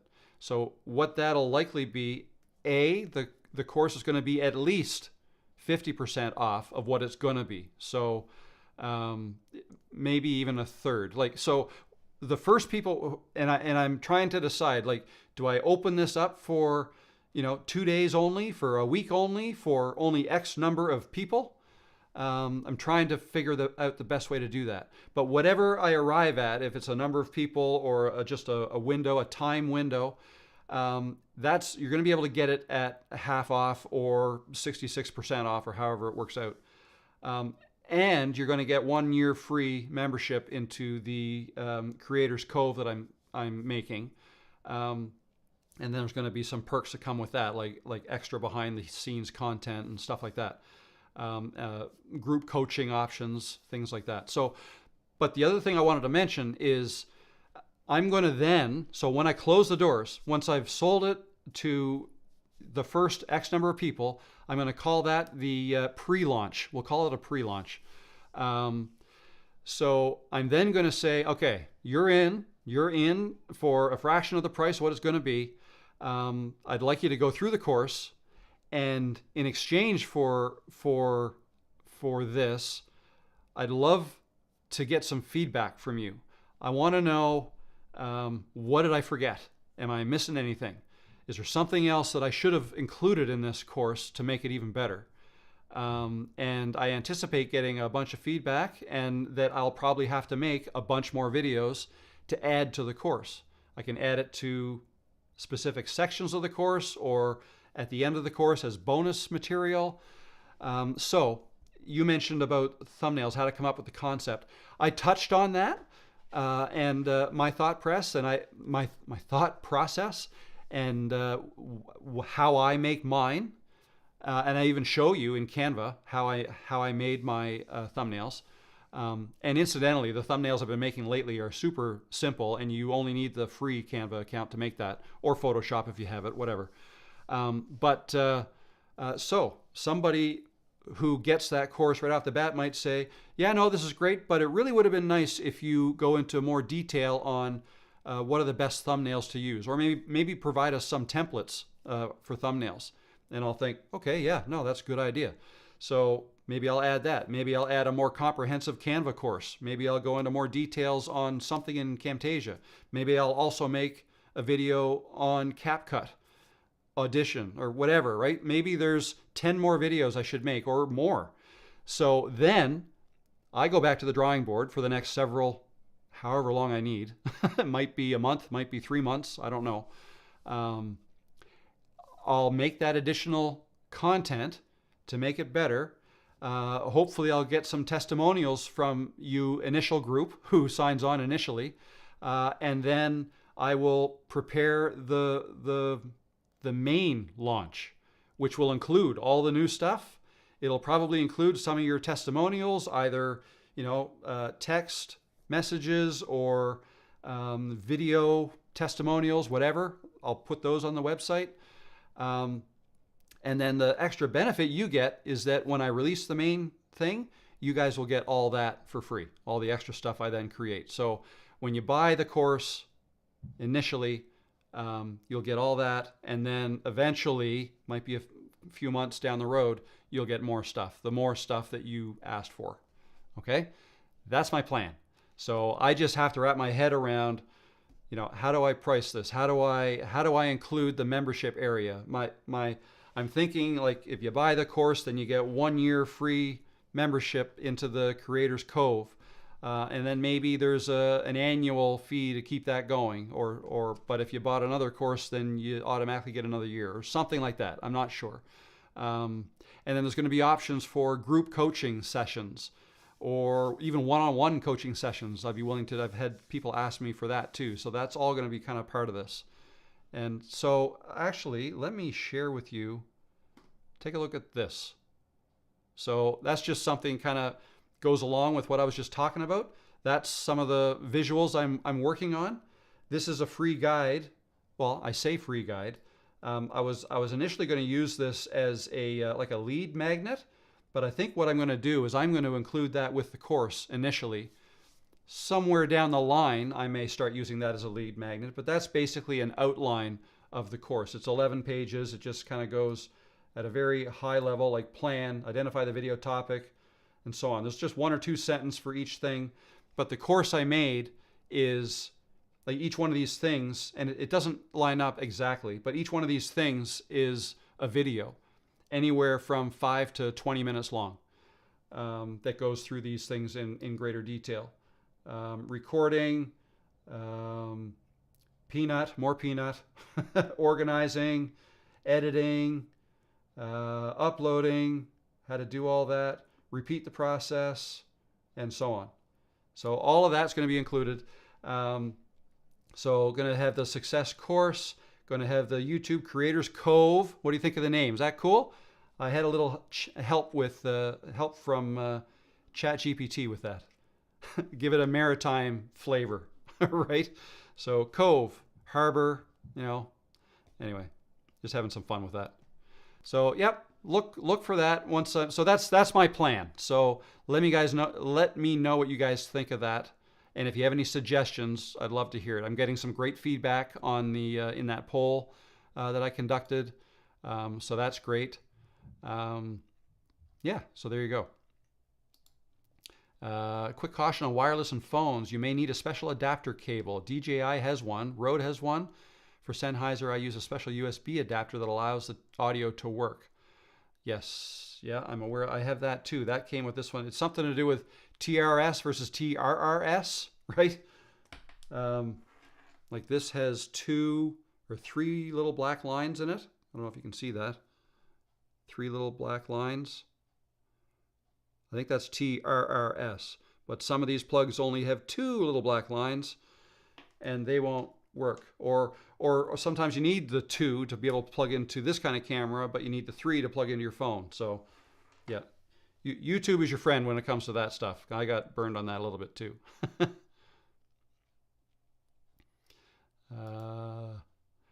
Hello, Silverboy Blues. Hello, Silverboy. How you doing? Hello there. I just discovered you the other day with the over 40 deal.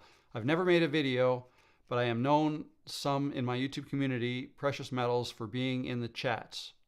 Very good. Not sure where or how to start as far as making videos since I know nothing, but I do have an iPhone.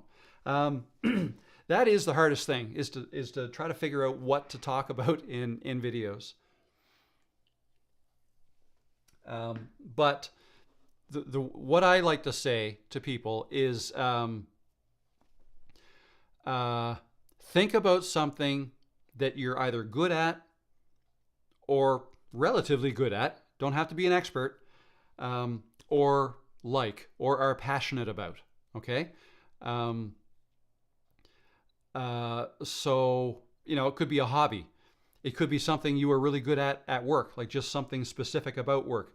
For example, if you worked in an office and maybe a couple days a week you had to use Excel, but you were, really good at Excel, you can make Excel videos, right? That's just an example. At home, maybe you like to garden, putter in the garden. Maybe you've got a green thumb and you're good at growing things, growing vegetables, or maybe you like to go hiking. There's so many, like whatever you like to do in your free time, whatever that is.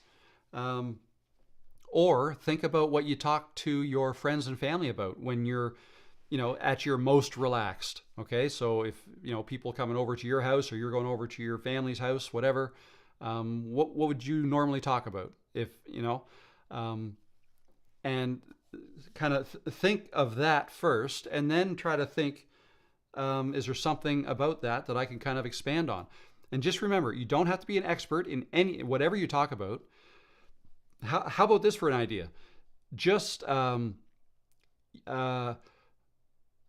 create a channel, and your first video will be an introduction of yourself.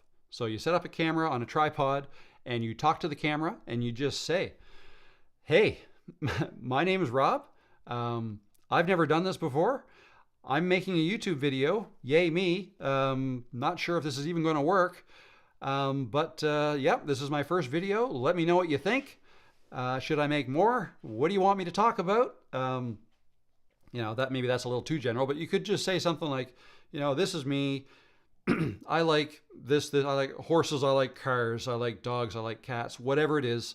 I like to go boating. I like to go hiking.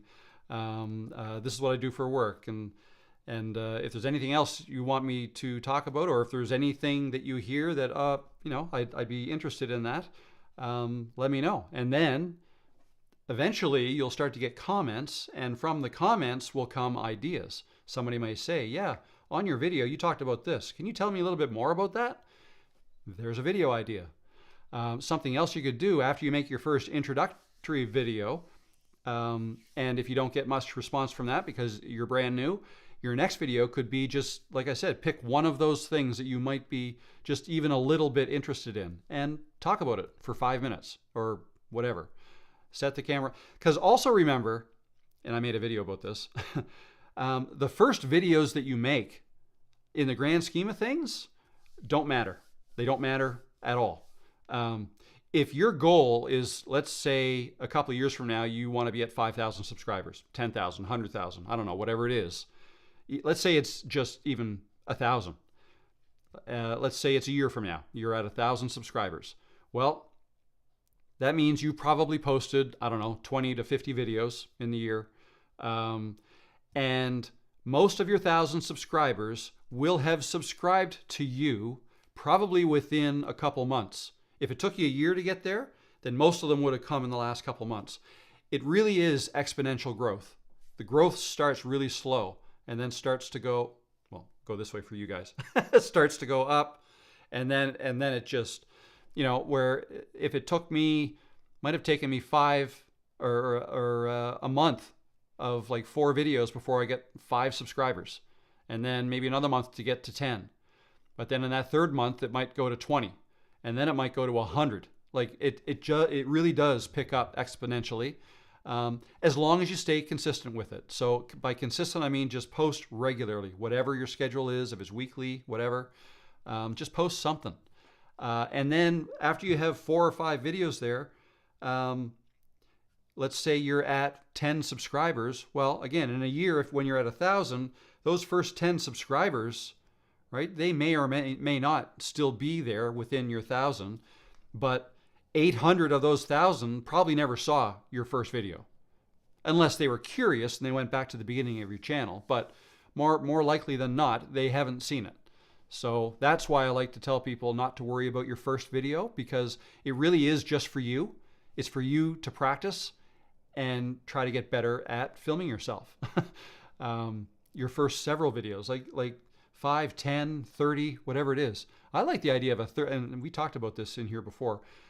I like the idea of like a 30-day challenge. And maybe that's something I should incorporate into the Creators Cove, like an area, because there are chat rooms I can set up. Maybe there's an area where we can go and people can share their their videos and you know, do a challenge where every day for 30 days you post a video of yourself talking to the camera about whatever. And then let's compare your first video with maybe one halfway through, like 15th video, and then your 30th video. And let's see how much you've improved. That could be fun. So anyway, there's some ideas. Anyways, I hope that helps. But it is hard coming up with ideas for sure. Stephen Vieting, I want to make a channel about going back to college at 40. Cool. Sure, that's a great channel, because there's probably lots of people that do consider going back to college at 40 and they want to know what it's like. So 100%, I think that's a great idea. Go for it, and good luck. I lived in Kodiak, Alaska for 5 years, and it was about the same because Kodiak is an island. I happen to speak Celsius too, so the temps to me never got below -10 in the winter. Okay, yeah, very good. Yeah, -10's cold, but it's manageable.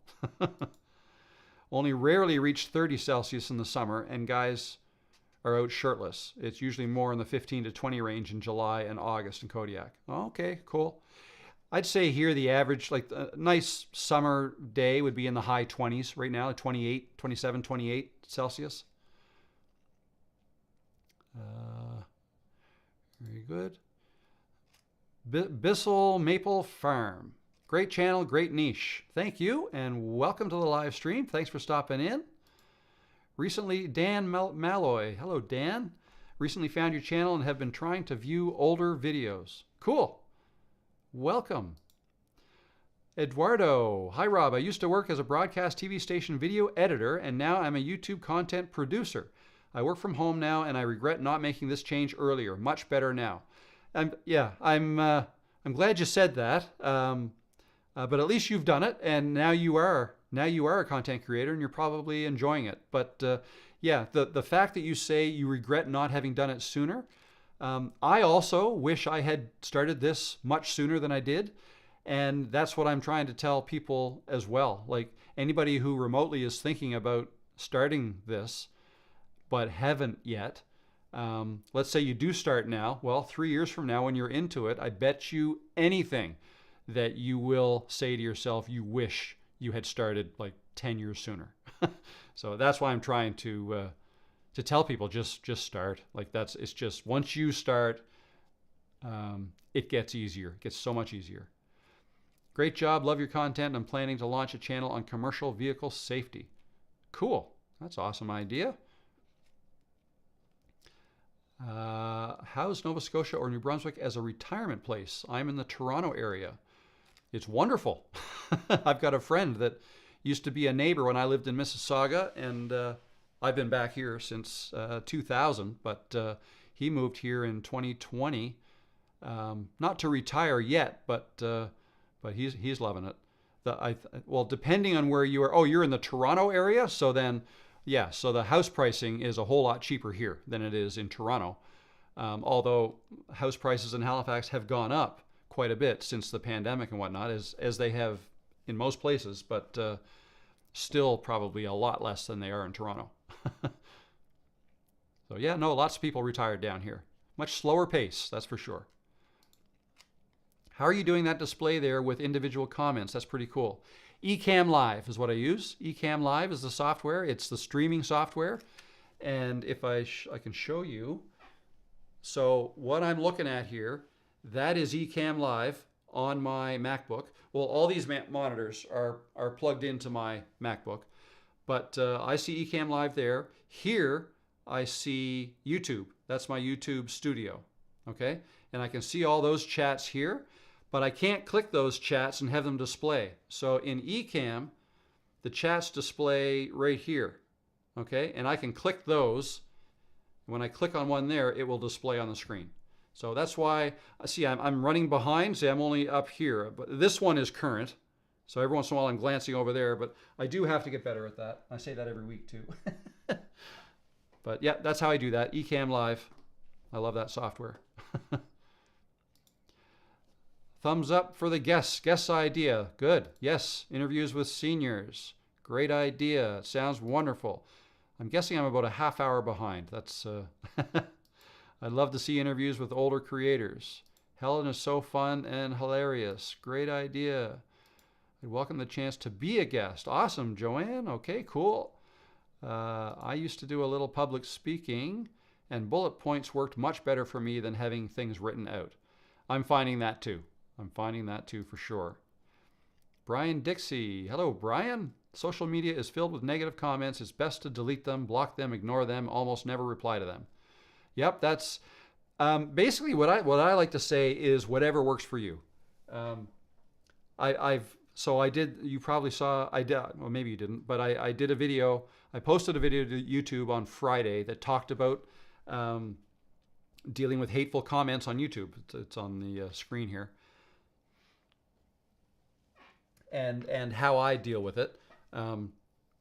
But other people have commented and said they deal with it in different ways. So, and there's no right way, really. There's several ways you can do it. I tend to use hide. I use hide a lot because when you hide somebody's comment, the commenter doesn't know that nobody can see his comment anymore. When I hide it, it's hidden from me, as well as if anybody had replied to his comment, his main comment and any other replies to it are all hidden from me, and they're also all hidden from everybody else, except for the person who posted it. So they still think it's there, but it's not. So I like that because the other option is delete. If you delete a comment, then they'll know it's been deleted and they might, post it again. So it's up to you how you want to handle that. But some people, doesn't bother them at all. They leave the comments in there. And one point that somebody made, which is valid, is the irony is the people posting negative comments don't realize they're actually helping the channel by having more engagement with the channel. Okay, so YouTube videos that get a lot of engagement tend to be promoted more by YouTube. So whether the comment's positive, negative, whatever, and responses or replies to comments, that's all engagement. And that kind of goes into the YouTube algorithm, and they're helping you if you can leave them there. But if you don't, like, there's also a lot of people just cannot handle that. They don't want to deal with negative people at all. So I suggest hide, and then they're out of sight. And the other thing too is you have to realize there's a lot of people out there that's all they do is they write negative comments on strangers' YouTube channels. Like, why? I don't get it. There's something wrong with them, and it's not your job to fix them. All you can control is yourself and how you choose to let their comments affect you or not. That's really all you can do. You can't fix their life. They've got issues, and the problem is theirs, not yours. So that's the way I think about it. The other thing is they are not likely going to subscribe to your channel. So it's not like you're losing a subscriber. That's not the type of subscriber you want anyways. So the people who are going to subscribe to your channel are the people who do like your comment or your content, the people who do comment and like you. And so it's your tribe that you're building, that you're discovering, you're finding, you're helping them find you. The negative commenters, they're not part of your tribe, nor do you want them to be. So yeah, that's what I do. You're a natural born communicator, Rob. It's funny. I've never thought of myself as that, but I do find I'm getting more comfortable doing this, and I think these live streams help. So actually, that's another point. Good point. For those who are not comfortable talking to a camera, try doing a live stream. And I'll tell you, the first time I tried it, I was unsuccessful in that I could not even press go live. I didn't. I even advertised in a previous video, I'm going to go live on Tuesday at whatever. This was 3 years ago. And that time came and went, and I was standing up in my office and I was looking at the button. I was like, oh my God, I don't know what to say. Like, what if, like, blah, blah, blah. The head is just going crazy, and I couldn't do it. And I think I went live the next day, but I was so nervous, like so nervous. But the more I talk to the camera, the more used to it I get. And so doing a live stream, even if you're doing a live stream to nobody, like you could delete the video afterwards too if you wanted to. You don't have to have your live stream get turned into a video if you don't want. You can delete it. But what's the fun of that? I think it's fun to look back at older videos and see how bad you were. I like looking back to see how bad I was and see how far I've come. So, and I think it's fun for other people to see that as well. If some of you come here and you like what I say and you want to hear more, and I'm trying to tell you that you're going to suck in the beginning, but you're going to get better, and I point you to my first videos, I think that's fun, and it proves my point that you do get better the more you do it. So anyway, thank you for the compliment, though. Appreciate that. Drone footage showing the lakes, ocean, nature, and coastline there would be nice to see. Yeah, I should do that. I'm nervous I'd lose the drone over the ocean, like into the ocean. They don't swim. They don't float. And even if it did, if it got wet in the salt water, it would be toast. It would be done. Newscasters glance down at their notes and use teleprompters. That's a good point. Yeah, of course they do. Yes, if you look at any news show, they've all got laptops on the desk, right? Absolutely, that's true. I think if you're checking your notes, it says that you are striving for optimum quality. Yeah, you could say that. That would help. Absolutely. I do a lot of screen recording video tutorials, and do you think it's necessary having your face in the tutorial, such as in a circle at the bottom of a video, or just the screen recording with voiceover? I've done it both ways, but my current thinking on that is I put my face in my videos as much as I possibly can. Now, I also do freelance work for other people. I make tutorial videos for companies through Fiverr, and when I do that, I do not use my face. And I even tell them, like, some people ask me, say, can you do a tutorial video? Here's our product, and we want your face there. I say no, I'm not gonna, because then I'm being paid as, like, I'm almost promoting their product that I might not know about it at all. I might not like it. So I don't do that. I'll use my voice for client videos, but not my face. But for my own videos, my own channel, I always put my face in because I am making the conscious decision to have my face be part of my brand, if that makes sense. So the more I put my face out there, I'm putting my face in my thumbnails. A nice big picture of my face as my avatar in YouTube, Instagram, wherever.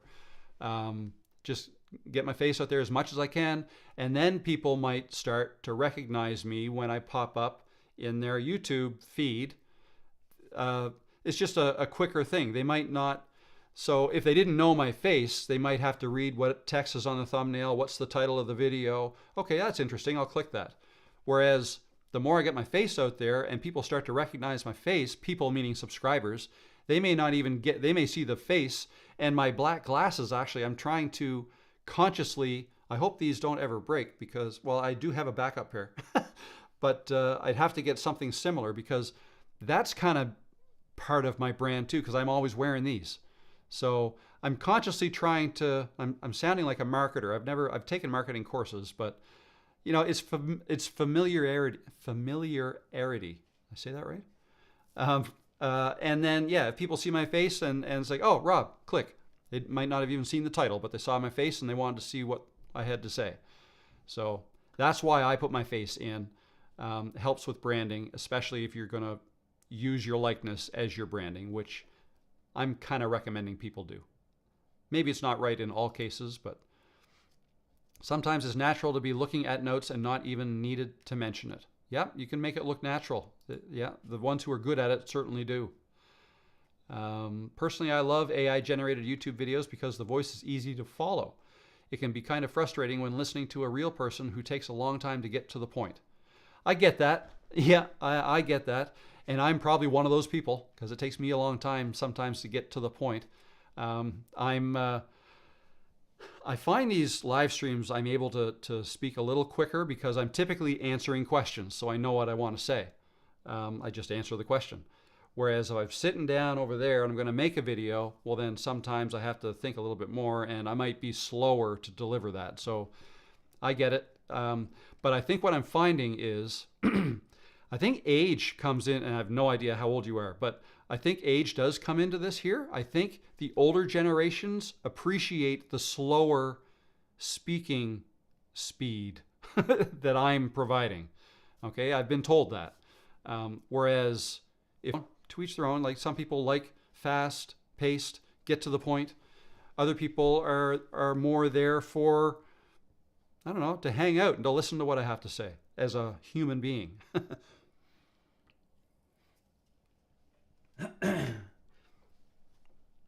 Excuse me. Okay, where are we? What computer, laptop, processor, memory, etc. do you use right now, and what would you want to improve the system you are using? Okay, I use a Apple MacBook Pro 2021, so 3 years old, but I got it a year and a half ago. I have 32 gigs of RAM. I have 2 terabyte hard drive. The processor I have is the Max, so it's the MacBook Pro with an M1 Max chip, and it's got lots of, I don't know, I want to say 32 cores on the graphics processor, something like that.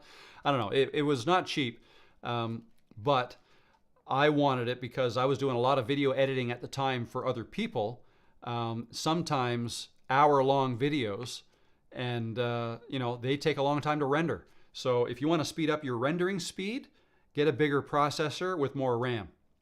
And when I say processor, it's actually the graphics processor that's most important to speed up your rendering.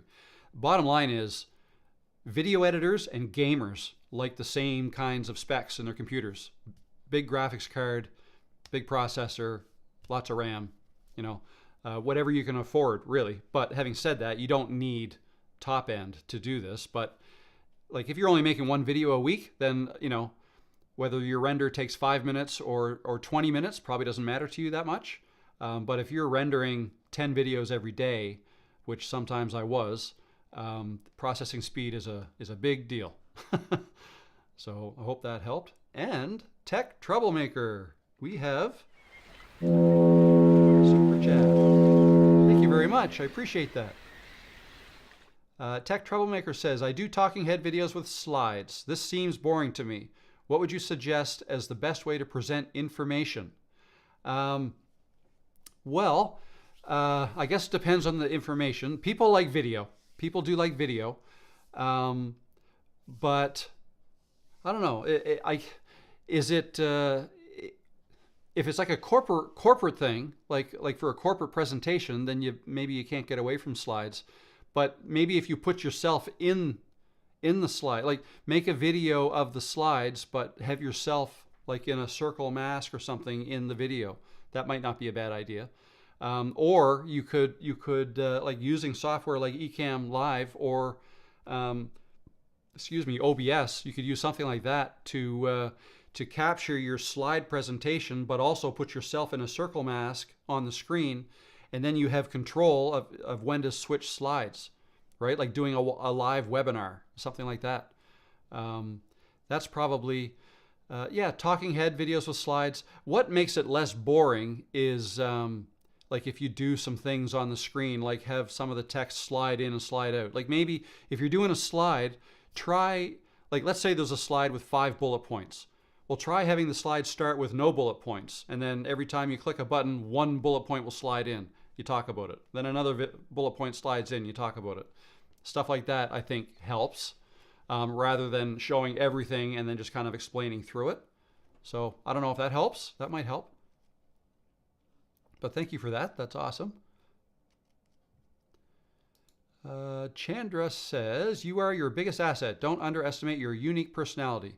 That's great advice for everybody. If you're talking about me, thank you very much. But that is for everybody too. Absolutely. Smoky Mountain Blessed. I am not new, but wanted to say hello and encourage you all. Keep pressing forward, and I can be out there with fractured foot in medical boot and scooter doing this. You all can do it. Okay, yeah, absolutely. Okay, so yeah, if you're doing this with a broken foot, absolutely.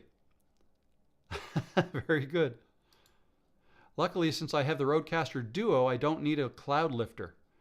Okay, so that I didn't know. So the Rodecaster Duo must have good gain, I guess. Must be the case. Perfect. Yeah, I think I read somewhere that if I had that microphone plugged into the Focusrite, then I would need the Cloud Lifter.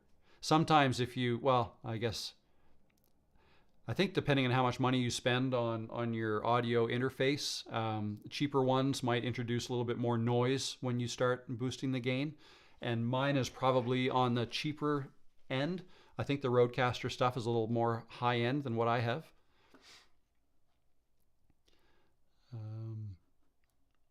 Yeah, be you, everyone else is taken. I like that. That's cool.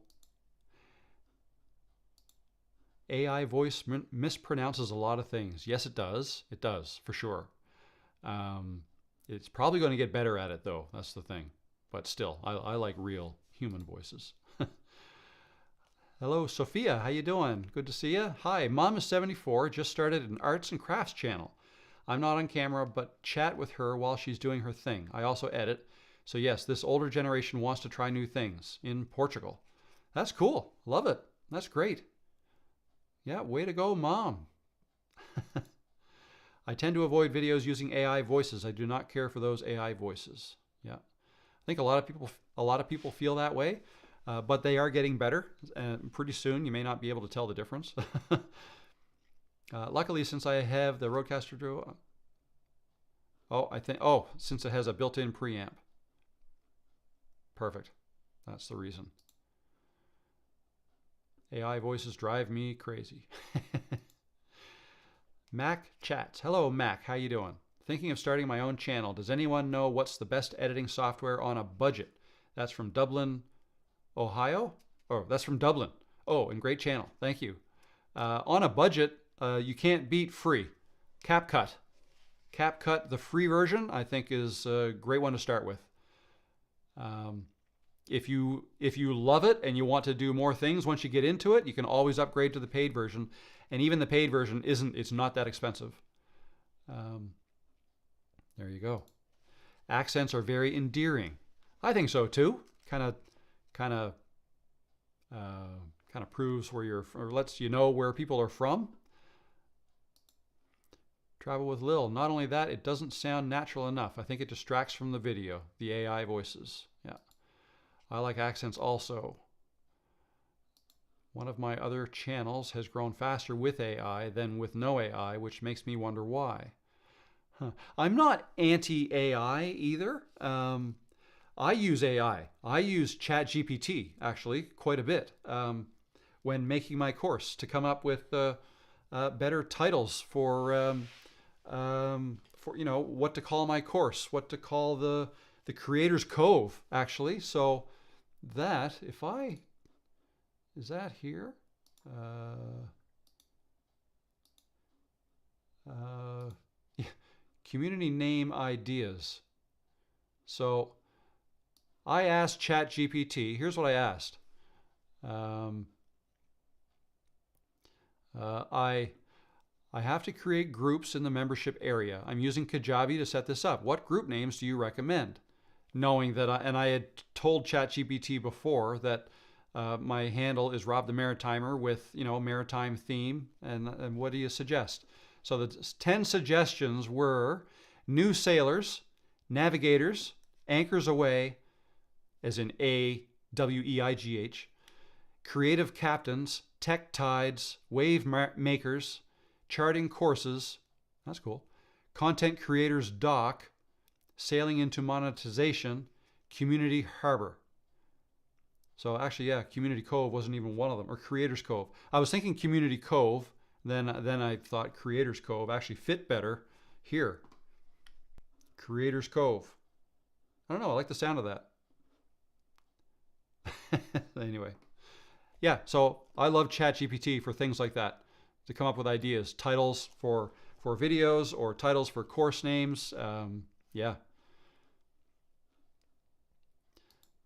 Debunk the junk. Happy Tuesday, everyone. Just wanted to jump in real quick and give a sincere thank you. Simple, clear, and concise. Thank you. No problem. Glad you're enjoying it. We are our own worst critics. Absolutely. I'm trying to get into it. Eugenia Watson. How you doing, Eugenia? I'm trying to get into it. I am not tech savvy, but it takes time to get anything done. This is a great job, and everything that people say about the dollars is what I need. I can't keep working in stress. Yeah, stress is no way to go, for sure. If you can remove the stress, that would be good. What are you using to switch between both camera angles during the live stream? I'm using a Stream Deck. So this guy right here. You grab the camera right there, Stream Deck. I switch between, so I just press this button here, it says iPhone. I can't get it any closer than that. That says InnoView, which is the name of this monitor here. And that one says Me. So when I hit Me, it comes back to this camera. And then actually I have this thing,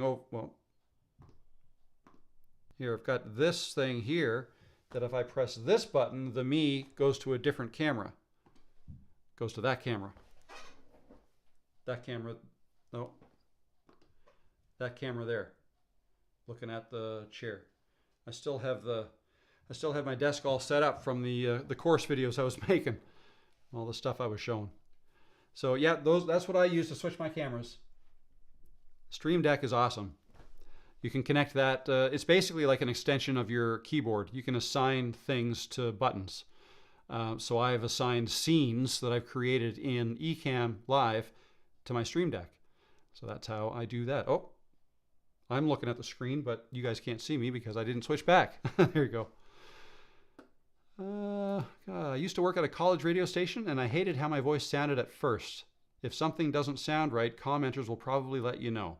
That's a good point. Yeah, absolutely. Everybody hates the way they sound themselves because it sounds different because it's outside of your head. A good mic does make you sound better as well. Absolutely. A good mic and a little bit of audio editing, 100%.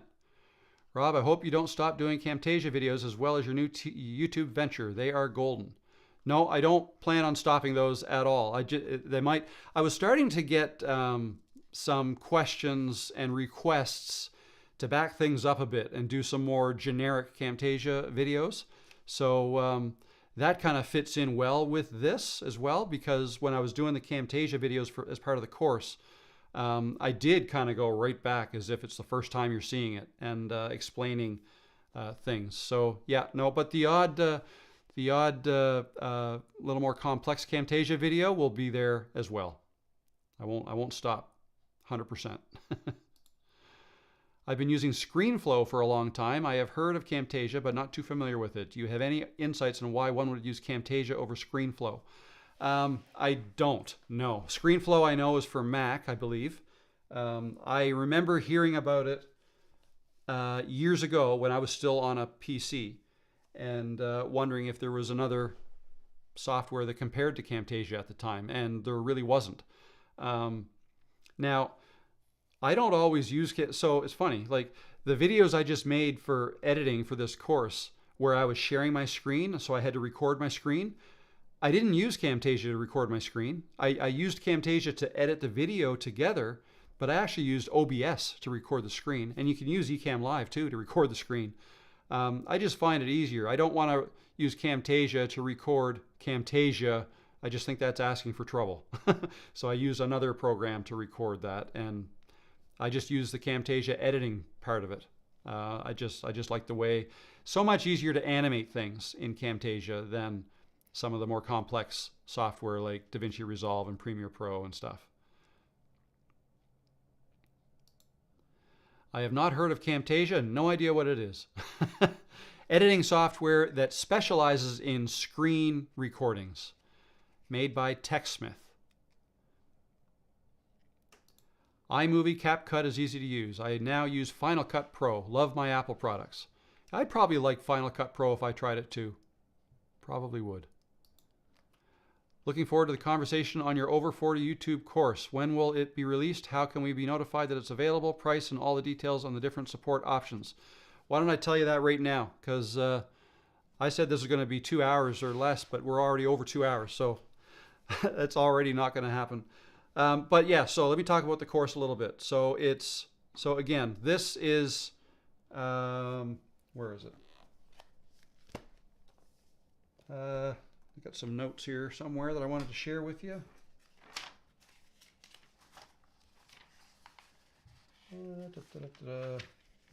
Okay, so yeah, this doesn't even really tell you too much. Step-by-step beginner's guide for creating engaging YouTube videos. When's it going to be available? So it's a matter of me setting things up in Kajabi right now. I've started uploading the videos. The videos are done. I've filmed them. I've edited them. There may be a couple I have to throw some B-roll in. I just have to do one final check, run through some of them, because I think I remember saying while I was recording myself, oh, and I'll just put some B-roll here to show you what this is. And I didn't do it. So I'll have to find that and do that. Yeah, so I'll do the final check, upload it to Kajabi, set up that community thing. So my idea is it's all going to be launched at one time. Maybe I can have it done for next week. Last week I was thinking by the end of this week, but I don't know that that's going to happen. It's already the end of Tuesday. So I'm going to work at it all week and all weekend probably. Hopefully, like with any luck, I can have it released by the time I go live again next week.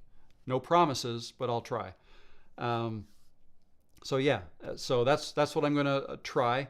And it's going to, so the course itself is basically a series of videos, 37 videos that walk you through my entire step of creating a video, from the formation of the idea to the uploading and then monitoring the stats and figuring out what the next video is going to be and everything in the middle. It's all included.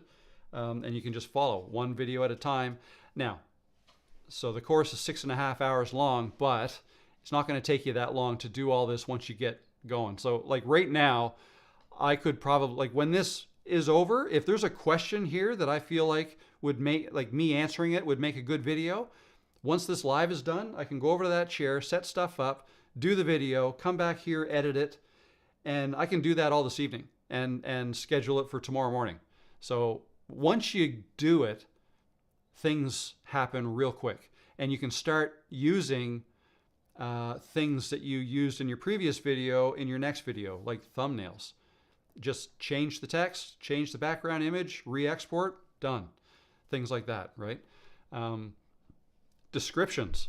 Copy it from a previous video, paste it into your new video, change the first paragraph that talks about what's in the video, done. So you can really speed up the process. So yeah, so hopefully in about a week I can have that all ready to go, and then I'll hopefully also have the membership thing figured out, because I want to offer that membership for free to the first people who buy the course. Okay, like a 1-year free subscription to this membership that's going to have an annual cost to it, but I don't know what that is yet. And I might not even be able to price it properly until I start seeing how many people are interested in the course. Like maybe only 10 people buy the course. If that's the case, then, you know, it might not have been worth it. But, you know, if I get 1,000 people in the course, like in a few days, then holy crap, maybe I didn't charge enough for it. But you know what I mean? So that's what I'm trying to figure out in my head right now. So that's why I put out that, you know, that. And the thing is, like, if I put out a course and I say, oh, the first, you know, whoever gets it in the first 2 days will get a free one-on-one coaching session for half an hour, and 1,000 people sign up, I won't be able to fill that. So I just have to get that all straight in my head. And once I do, I will let you know. Okay, let me just kind of go through here. Yeah, Jonathan says, oh, let me switch screens here. Whoops, where'd I go? Here you are. Jonathan, version 1.0 of anything is rough. No worries, we'll work with you. Awesome, I appreciate that. That's what I want to hear. Comedian and storyteller, Lonald Brune. Love your stuff. The reason 29.97 is standardized is because our eyes render at that speed. There you go, perfect. I kind of said that, but not as eloquently as you just said it. But that makes total sense. Rob, I'll give you feedback. I'll email you. Awesome. Appreciate that. Hey, Rob, I'm just hanging out here. Hey, Rob, I saw you talking about how you deal with hate comments, but what about someone recording your video and using it on their channel to make fun of you? Go for it. It won't bother me. Like, seriously, like, if someone wants to take the time out of their day to record a recording of me and then make fun of me, go for it. Like, it doesn't bother me. In fact, it might give me some free publicity, right? Maybe some people who see that then might come and see my real channel, and I might gain a subscriber or two. I'm not worried about that. That's fine. And like, you also have to ask yourself, like, who has time for that? Like, they must not have much of a life if they're gonna, you know what I mean? Like, that's kind of the way I look at it. Like, wow, somebody is obviously really interested in what I have to do or really jealous of what I'm doing to feel like they have to make fun of me publicly like that. Like, that's crazy. Leah Grant. So the first group in your course is the beta testers. Basically, yeah, that's the way you can look at it. Beta testers that are going to get a lot more benefit than the rest.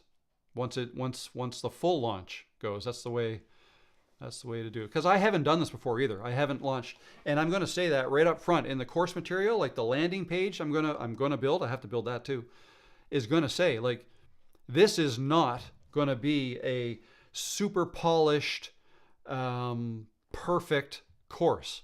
This is me talking to the camera for the majority of the videos, explaining why I do what I do and how I do what I do. And for maybe 30% of the videos, I'm actually sitting here at the desk sharing my screen and my face is in the corner walking you through certain things. So, but yeah, I trip over my words. I will refer to notes and I'll tell you I'm referring to notes. I'll get stuck on something and laugh about it. It's going to be the same as my recent videos is how I'm doing, and not going to apologize for that. It's what I think people like from my videos anyways. So we'll just continue with that theme. Here you can have YouTube do a copyright takedown of those who do that. Oh, okay, there you go. For those who record your video, yeah, absolutely. I guess you could. I've never even thought of that. Another thumbs up for Creators Cove. I think that's a great name, eh? I like that. Oh, that was my Canadian slipping out there. Eh? I just recently subscribed to this channel and now it has become my favorite channel on YouTube, especially with these live streams. Awesome. I appreciate that. Thank you. Glad to have you here. Having a niche topic channel helps growth more than a variety channel because YouTube needs to know where to suggest your videos. That makes total sense. Total sense. Because if it's a variety channel, then yeah, then they're guessing. They just have to guess. They have to guess at who they think might want to watch that type of video and how often are they going to be right. No, that's a good point. Have a niche, you'll be easier to find. I've been on YouTube for I have been on YouTube for a while and have had many channels, yet nothing has really taken off. My issue is sticking with just one channel and stop splitting my attention between channels. Yeah, sure. That could be an issue, absolutely. What about talking about these different things on just the one channel and have that the main theme of that channel is you and the fact that you are interested in several things. Let's say there's 3 things and you make 3 videos a week, one on each thing. I don't know. Some people have success doing that. Just an idea. But yeah, it is awfully hard to focus on several channels for sure. The people I think who have done that successfully probably were already successful with one channel. They just did one channel until it was successful and perhaps maybe running on its own a little bit. Then they have more time to start up something new. Oh, so are you using Camtasia for an iMac? I'm struggling with iMovie, so I will check out Camtasia. Thanks for all the great advice, Rob. I'm using it on a MacBook Pro. So it's not an iMac, but it is Apple. So MacBook Pro is what I use. Yeah, so Camtasia for Mac. Camtasia has a version for Mac and for Windows, and when you sign up for Camtasia, you can download them both. I do have a Windows laptop, an old one as well, that sometimes I load Camtasia on that. Great live stream, Rob. Best thing to do is just start. Took me 15 years to get to 150,000 subscribers. Cool. That's a big channel. Way to go. But yeah, it can take a long time.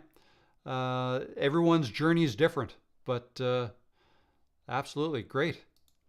That's what ChatGPT is for. Ideas. Absolutely. It's great for ideas. I love it. What third-party service are you using to stream? Looks great. Ecamm Live is what I use.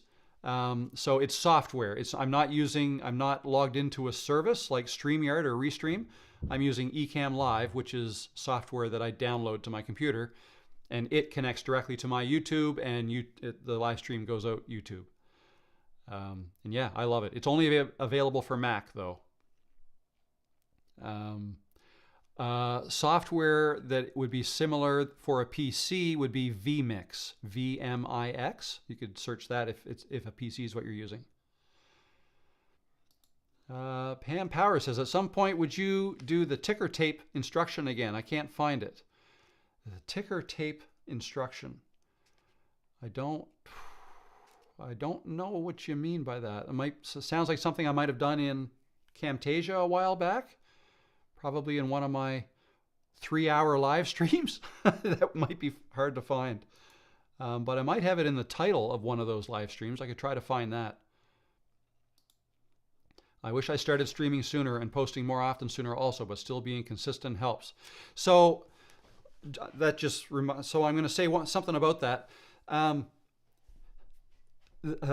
One of the videos I'm going to do soon is going to be my YouTube journey thus far, like how I got to where I'm at now. And a lot of my growth came in the last 3 weeks. But there was a long period of time where, or when, things weren't growing very fast at all. I think it took me, I was looking back, I think it took me 18 months to get to 1,000 subscribers. But I think I posted several like 9 videos over the course of like 3 weeks, and then nothing for 6 months, and then another another spurt of videos, and then nothing for 6 months. And so I was very inconsistent. But by the time I got to 1,000 subscribers, I then very shortly after that went silent for like, I'm going to say like 14 months. It was over a year. And in that time, the 1,000 subscribers kept going up. It kept going up, and the number of subscribers I was getting every month, that started to go down. So anyway, my point is, I wasn't anywhere close to the 4,000. I think I was at around 2,500 watch hours when I was at 1,000 subscribers. And you need 4,000 watch hours and 1,000 subscribers to get monetized. And back then, that was a big deal to me. I was thinking, oh man, I want to get monetized, but it's not as big a deal as you might think. There's other ways to make more money on YouTube than getting monetized through YouTube. But anyways, yeah, so live streams, like you mentioned, I saw a video at some point along the line that suggested if I wanted to boost my watch hours to start doing live streams. So that's what I did. And when I started these back up in like March, I think it was, of this year, I think I might have been at around 20, maybe 2,500 subscribers or something like that. Because it kind of kept growing based on videos I had posted a long time ago. But then when I started posting again, the Camtasia videos, then, subscriber rate started to pick up again. But then it wasn't until I started doing live streams that the watch hours started to really go up. And that's because like this one here, I've been going for almost 2.5 hours, and there are 38 people in here now. Now, I don't know what the average is, but I think last week's 4-hour live stream, I gained, I want to say like probably 190 watch hours in that live stream. I think the average viewer watched maybe 20 minutes of the video of the live stream. And it adds up real quick. Now I've got a lot more people in the live streams now than I did back then, but it still was a lot of watch hours compared to what my videos were bringing in. So anyways, I just wanted to say that if anybody is at the 1,000 subscriber mark, but nowhere near on the watch hours, start live streaming. That you will boost your watch hours. And advertise your live streams in your videos. Like tell the people in a little self-promoting ad at the beginning of your video, oh, I go live every Tuesday at 1 o'clock or something like that, like I do. Ecamm Live is my jam. I like it too. All Things Pink and Possible. That's a cool name. Hi, Rob. Thanks for this live. Just posted video number 23. We'll definitely look into Ecamm Live when I get brave enough to do a live. Hehe. Awesome. Video 23. Good for you. That's cool. That's interesting because my other channel, which is a vlog on YouTube, is starting to get more attention all of a sudden because one of my videos has received a lot of negative comments. There you go. Maybe that's why. Lots of engagement, positive or negative. I just bought a drone. We are still watching videos to learn how to use it. Yeah, it would kind of suck to crash it right away, and I was pretty cautious too with mine when I first got it. I do a lot of talking head videos. I have been using PowerPoint, Keynote, or Canvas slides. Is there a better way to convey information? I don't really know. It really depends on what your information is. I think if I had to give a presentation, that's probably what I'd do. Probably Canva is what I'd use, but any of those programs would work fine. And then put yourself in the videos. Just make sure you put yourself in the videos. I think that would go a long way to help convey the information. I am the Sidekick channel where I make the viewer feel like they are there with us, like POV videos of our tourist towns in the Smokies. Cool. Very good. My pink rollator is part of my brand, I guess. I'm not sure what a rollator is. But yeah, part of your brand. That's good to be consciously aware of what your brand is. And you can use that to boost your channel. Welcome to my life. I am rendering right now and uploading on my friend's internet. Yeah, when I lose power here, and if I have to upload something, I'll take my MacBook and my cell phone, jump in the car, drive up to the grocery store where in the parking lot they have 5G plus speed, and I'll tether to my phone and upload from my laptop that way. Got to get creative sometimes. Bo Reynolds Media. Hello, Bo. Do you have tutorials on how to do this live stream? I don't. I have talked about it in these live streams, and I've talked about it today a little bit about how I do this, but that is on my list of things to do. I want to, and in my mind, I'm thinking that's going to be something that people may ask me for in the course, to add something like that, to show people how to do that. Might be a nice bonus video or something, but no, I do have to make a video on that. A lot of people want to know how to do that. Let's help Rob.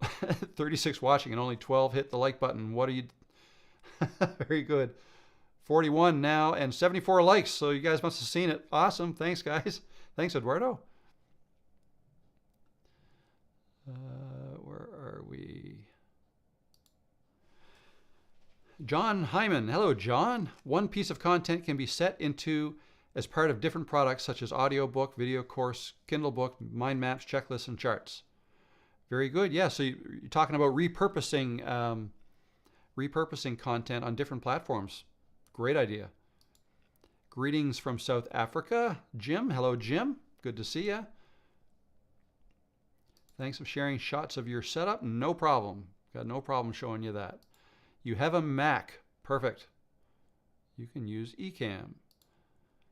Christina. Hello, Christina. How are you? Looking forward to the course launch. Nobody else shows how to do all this in such a comprehensive way. Awesome. I hope you say that after you see the course. I like to think I explained everything thoroughly, if nothing else. I go over everything, but I'm sure there'll be questions, but that's okay.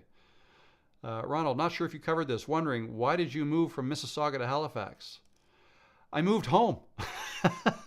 I lived in Mississauga from 1995 until 2000, but I'm from Halifax. I'm born and raised here. So I went away for work. I had to go to Ontario to get work after I graduated from university, and eventually wanted to move home. So that's what I did.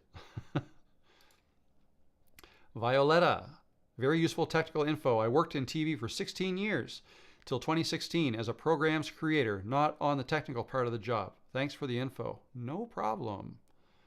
Can't wait for the course. Awesome. We're going to sell at least once. At least one. Thank you, Leah. Appreciate that. What made you decide to use Kajabi over other online course platforms? Good question. So so I looked at Thinkific, I looked at Teachable, I looked at Uscreen, Kajabi, I found some good content on YouTube actually that walks you through how to set it up. What I like about it is everything's included, including the website hosting and blog. So I had my website set up and I had it hosted on what was it called? SiteGround web hosting. And my blog was WordPress, all set up through that. And that had like I don't know what it was, $500 a year or something like that for the web hosting alone.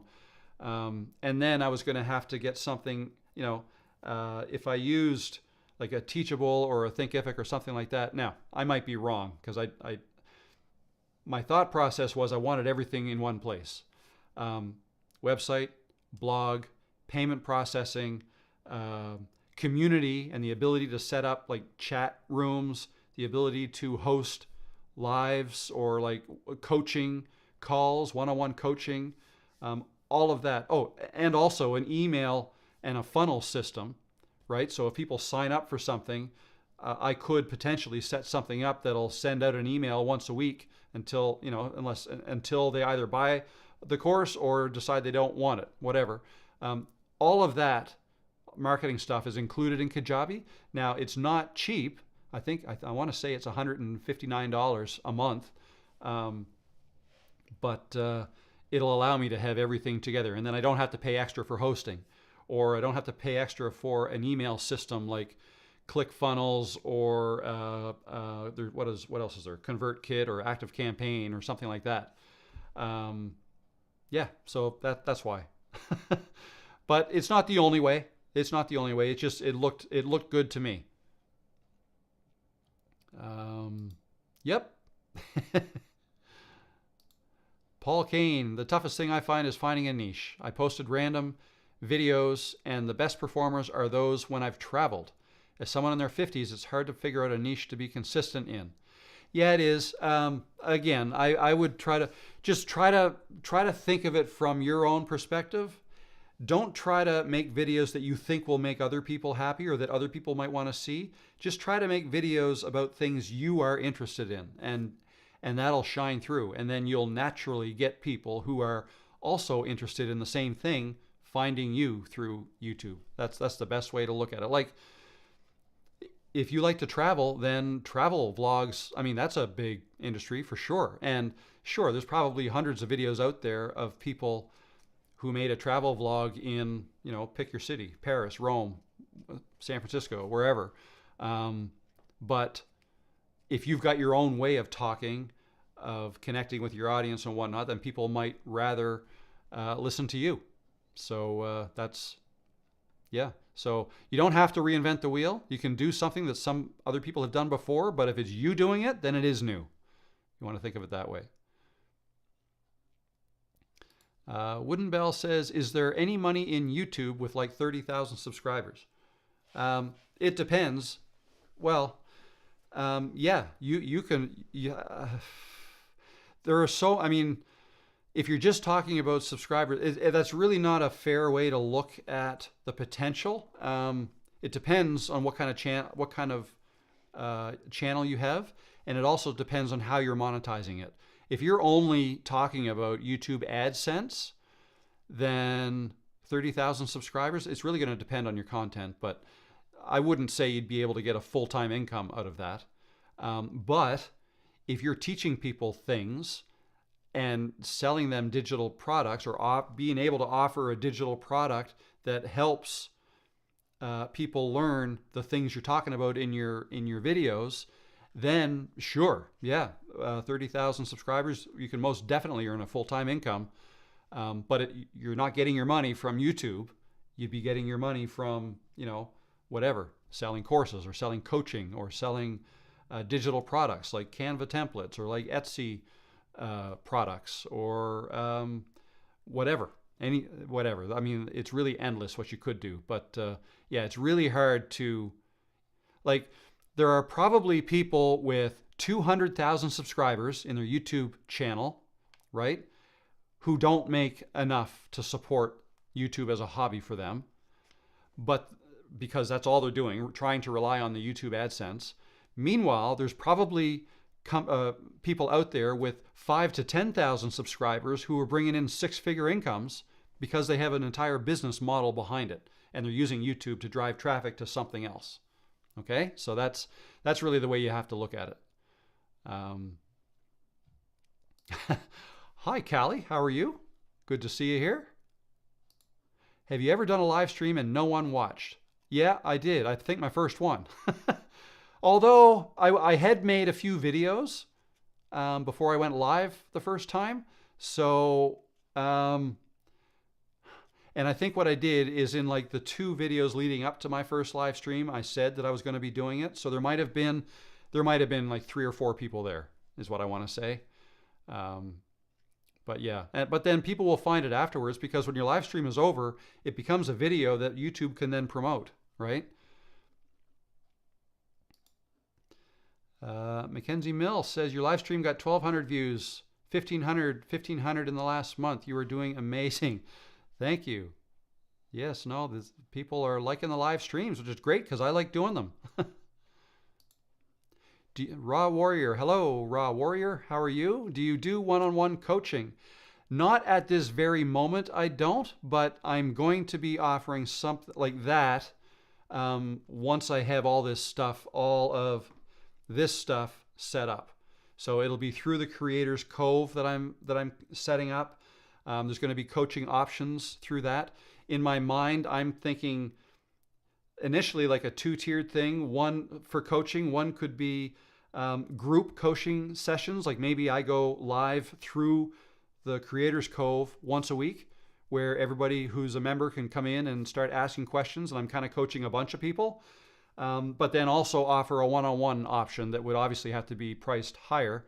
But that's what I'm thinking right now, something like that. And then, but actually, I was actually kind of thinking of like a 3-tiered system. The lowest tier being just a Creative Cove member, where you can participate in all the chat rooms, and where I'll be very active in as well, and get the behind the scenes content and all that. But then have 2 coaching options as upgradable options attached to that. So hopefully within the next 1 to 2 weeks, I'll have something that you can check out. Rollator is a walker, keeps me upright. Okay, cool. So that's probably important then. So your pink Rollator is your part of your brand. Cool. I like that. You and many others are my motivation to go in front of the camera. I have a lot of vids, but I am not comfortable in front of the camera yet. Yet. You will get there. You keep at it. You keep practicing. You'll get there. Ranjit, hello. How you doing? I'm sorry I can't read that. I don't know what that says. That's not English. But welcome to the live stream. Brother Jama Jahid. Hi, Rob. Thanks for the stellar content. My wife and I are preparing for our YouTube channel. Our multiple topics: travel, fitness, music, movie, Airbnb. Cool. Yeah, you could do them all in the one channel. And the one common denominator would be, excuse me, you guys. You guys are delivering the information. So, yeah, I think that would work great. Dan Frankel, hello. Welcome. What software do you use? I use Camtasia to edit videos. I have also used DaVinci Resolve and CapCut as well. Camtasia and CapCut are the 2 I kind of recommend now. If that's what you're referring to, what software do I use for editing? For live streaming, I use Ecamm Live.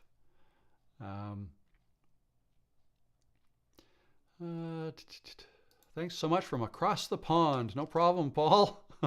From across the pond, that's right. The camera you are using for your live stream, how is it recording into the live stream? In other words, is it connected to the computer? So this camera is connected to my A10 Mini, which is a live streaming switcher. That right there. My camera is connected to that. There's the camera, and it's that wire there is HDMI out. Okay, that one is just for transferring files, as USB, and that one's my battery, dummy battery here. But yeah, HDMI goes into the back of this, and then that is USB connected to my MacBook Pro right there. Okay, If you don't have an A10 mini, then, do I have it here? No, I don't. But another option would be a Camlink 4K. You can use a Camlink to plug directly into a laptop or a computer if you're just going to use one camera. But I have this camera and that camera connected to this A10, so I can switch back and forth. And there was a time that I had 3. I could switch back and forth. So that's why I use that. Sergio says, "Hi Rob, do you know how to correct wrong words in the Camtasia 2024 subtitle without affecting synchronization?" I don't. I believe that's a bug. I don't know if I'd call it a bug, but it's something that they are aware of, that it's hard to change, hard to edit that, and they're working on a way to make that better. So last I heard, that has not been made better yet, but they are working on it. So hopefully soon they'll come out with something for that.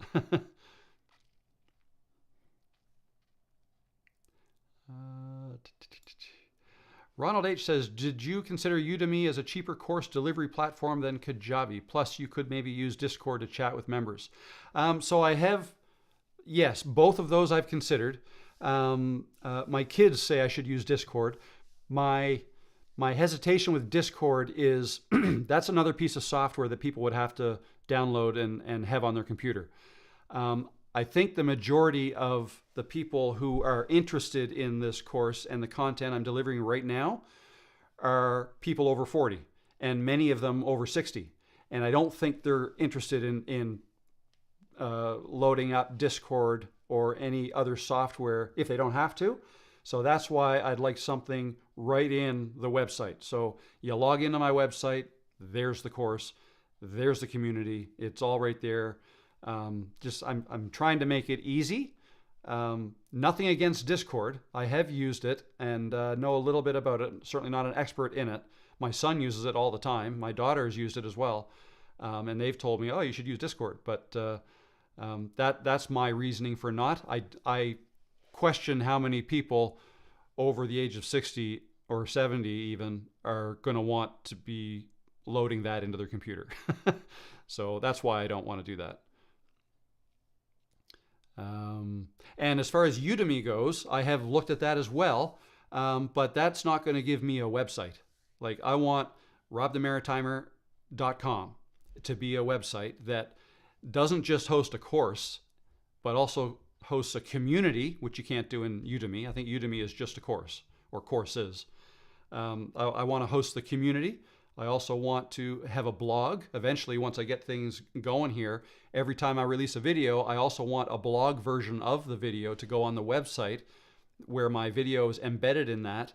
And then that could be perhaps found by people through Google and not just through YouTube, right? So that's just another way I'd like to. And then the website can, offer the coaching and all that stuff too. So that's why I've not gone with Udemy, but I certainly did consider it. I looked at it.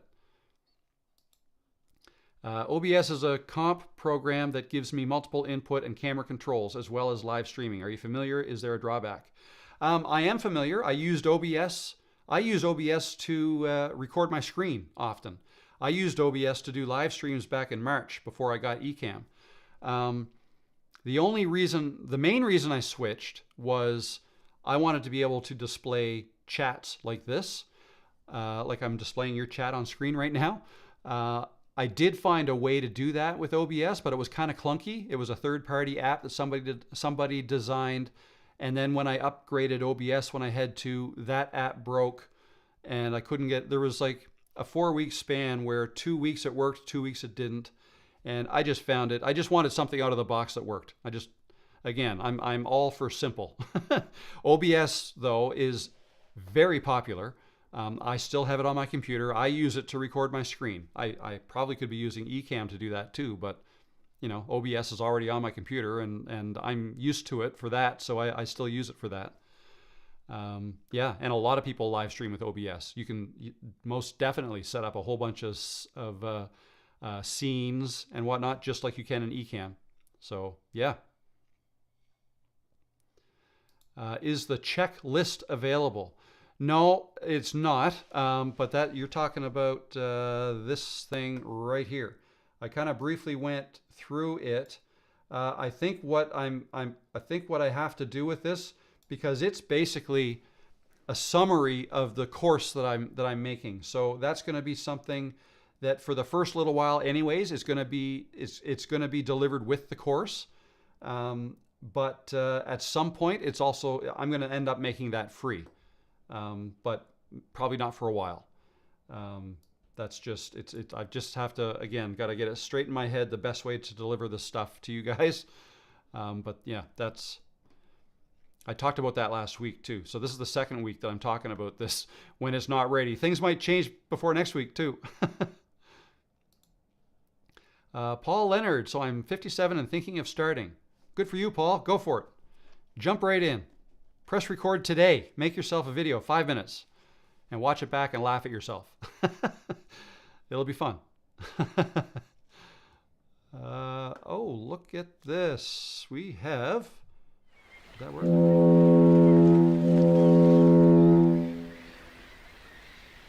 A super chat. Thank you very much, Mr. Bubbles. Appreciate that. And Mr. Bubbles, sorry, Mr. Brother. Mr. Bubbles says, hey brother, love the channel. Over 40 myself, started my channel last year. Do you ever use green screens? What's your opinion on that? I've never used a green screen. Never. My thought, so, I mean, they certainly have their applications, no question. If you have a green screen behind you, that means you can get rid of it and then put any background behind you. And you can do it live in OBS, actually, or in Ecamm.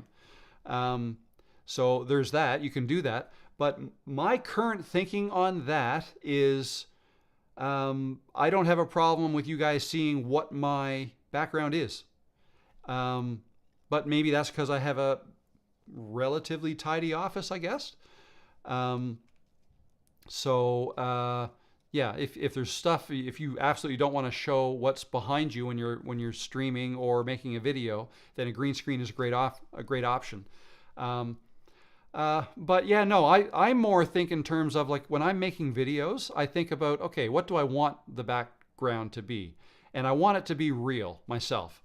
And more often than not, if you don't do the green screen really well, you're going to see that little green hue around the person.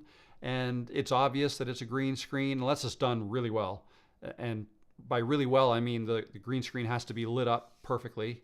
Yeah, so I tend to think of it like, okay, let's go over there and make a video with that my background, right? And then I'll do that. And yeah, so no, I don't use a green screen myself, but lots of people do.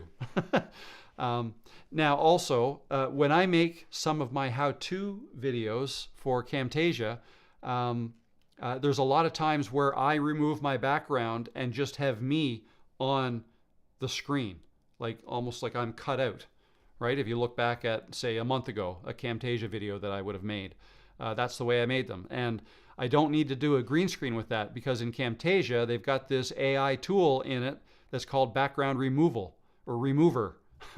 And it'll automatically remove the background no matter what is in the background. So I found that handy. So I have not needed to use a green screen. So yeah, but go for it if you want to. There's nothing wrong with it. So where am I here? Ronald H says, OpenShot is another easy to use free video editor. I tried it for the first time last week. It's open source and free. Found it easier to use than DaVinci Resolve. Very good. Okay, cool. I have not heard of OpenShot. Never used it. Lots of options out there. Madhouse Creation says, sorry, I may have missed it. Do you have a ballpark price of the course? I never said.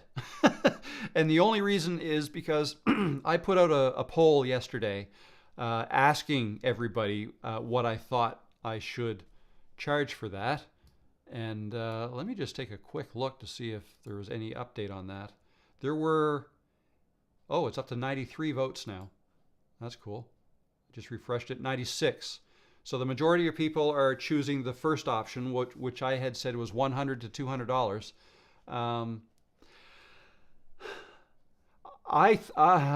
It's a hard thing, right? Like, again, if I price it too low and if I get too many people, I mean, that's a good problem to have, right? But not if I'm offering a lot of stuff for that and I might not be able to deliver. But what I think I might end up doing, I'm thinking $97, quite honestly, lower than any of those options. But that would not include any group or one-on-one coaching. Um, that's my initial thought. But I'm also thinking that when I do the full launch, it'll be at least double that. Okay, but anybody who buys it in the beginning will still get the 1 year free of the Creators Cove, and also any additional content that I end up creating based on your feedback.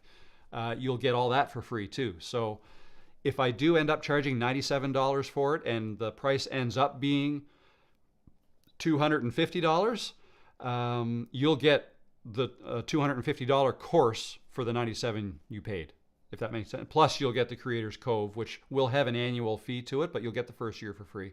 So those are my thoughts right now. I'm still trying to work that out in my head.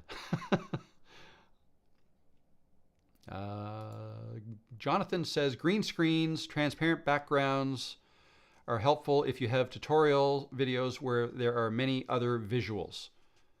Yeah, absolutely. Yeah, that's a good point. That's a good point. If there's other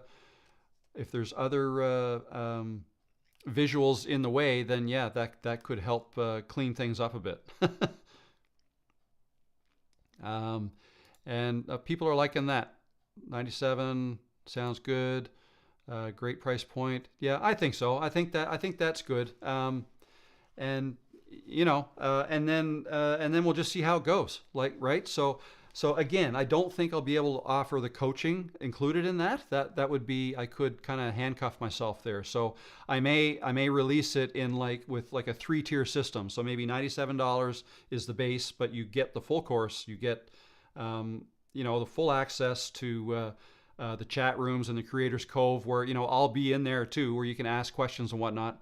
But then any additional coaching, like group coaching, that would be something else. Okay, so that's what I think. I made it to the end of the chats. Wow, that only took almost 3 hours. Just checking my notes here. Is there anything else? So did I hit everything over here? So let's just quickly talk about, and you guys feel free to ask any other questions if you have, but we talked a little bit about the dealing with hateful comments on YouTube, right? That's the video I came out with on Friday. The Over 40 Creators Cove. Jonathan says poll URL. If you go to my, I don't know if I can copy and paste that here. If you go to my YouTube channel, okay, and click on the community tab, it's the top thing there. I posted it yesterday.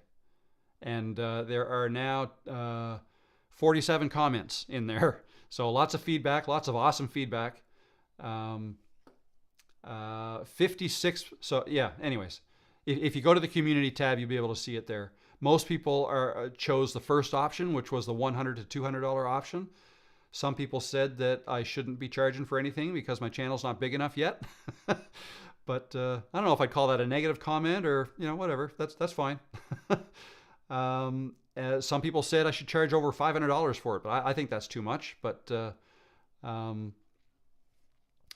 yeah, somebody posted that. So maybe I don't know if it'll work if let me try this. Bear with me here, because the link might not work for you as you're not a moderator, but if I just type that out, Rob the Maritimer videos and community, there we go. So if I type that or paste that in here, then you guys might be able to click on the link. There you go. But thank you, Digital Makeover. Appreciate that. Oh, did it work for you? Oh no, it looks like it didn't even pop up when you posted it. Yeah, I think YouTube chat automatically gets rid of posts that when people try to post a link, unless you're a moderator or unless you're me. The way that works. So Yeah, there you go. So that's the poll.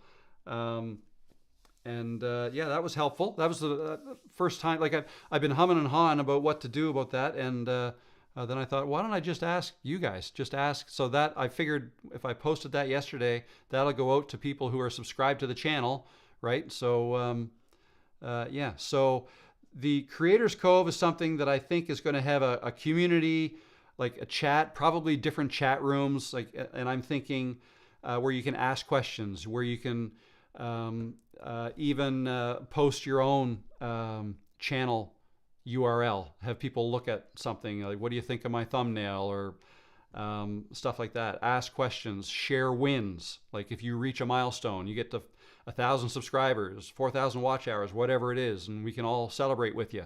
So that's the idea, to have a group where everybody in our generation and older who's trying to get on YouTube, wanting to start to get on YouTube, we can all kind of gather and share our successes and our hardships and all that without, putting it out to everybody. Like we don't necessarily need the opinions of the 18-year-olds, right? Because those opinions probably don't matter to our group. And yeah, I think it'll be fun. And to try to help you guys. Another way for me to communicate with you guys. Now, I will say, in my mind, if the community thing takes off and the group coaching in particular, I might get to a point where I may not be able to do just these live streams as often as I do or for as long as I do. Instead, this might move over to that Creators Cove, which is still going to use YouTube to do it. I just have to figure out how that's all going to work.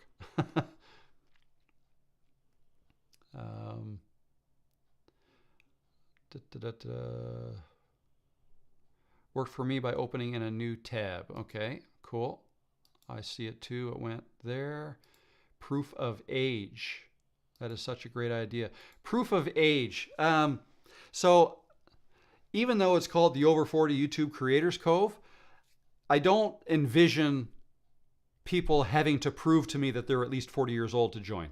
That's not really the intent. If someone is 25 and they feel like they want to belong to a group of over 40s who are getting into YouTube, I think that's okay.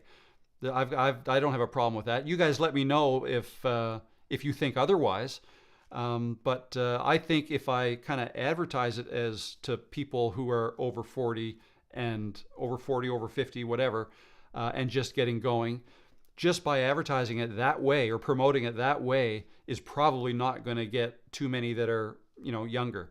I see getting people in their 30s wanting to come in. Maybe they're already, some people start thinking about their later years before others do.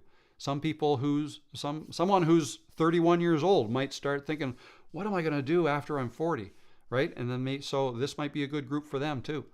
So those are my thoughts. You guys let me know if you think differently or if I shouldn't do it that way. Okay, so yeah, and then so the coaching options, I put 3 different things.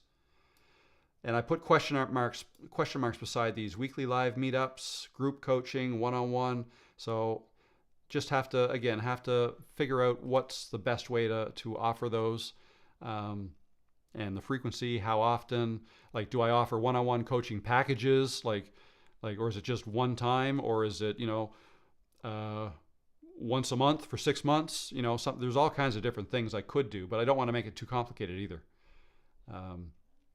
But with all of these things, they're all going to start off like like somebody said earlier on. They're all going to start as beta programs, basically, right? You guys, whoever gets in first is going to be, things are going to be a little rougher around the edges now than they will be, say, a year from now.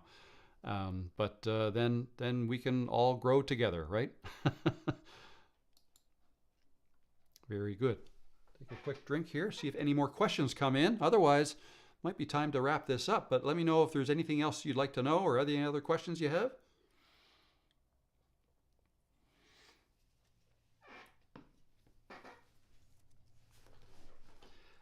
For videos coming up, I'm going to have a video ready soon.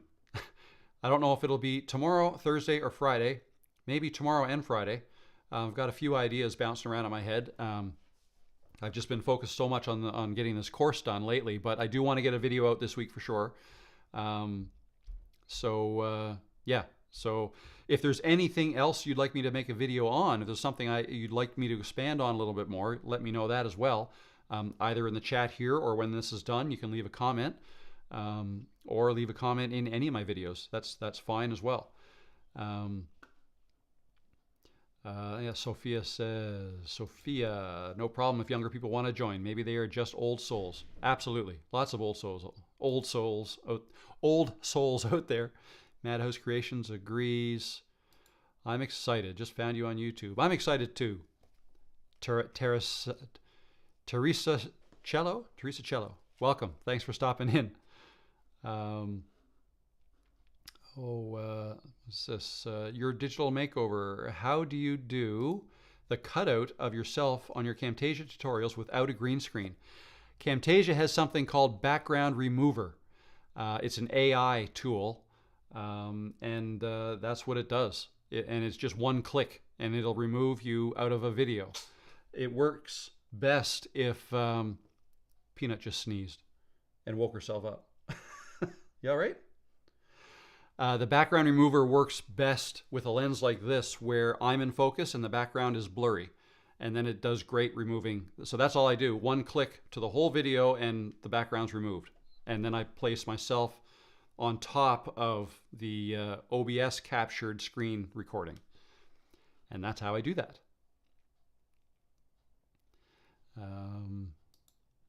Eduardo says, Rob, is that true? If you shoot in 4K, YouTube will deliver your videos for more people. I don't think so. No, I wouldn't think so. I don't know for sure, but I don't know. I wouldn't think so. What I do know is if you upload your video in 4K, YouTube will convert your video into a whole bunch of different resolutions. It'll make a 4K version, a 1080p version, a 720p version, a 480p or whatever it's called.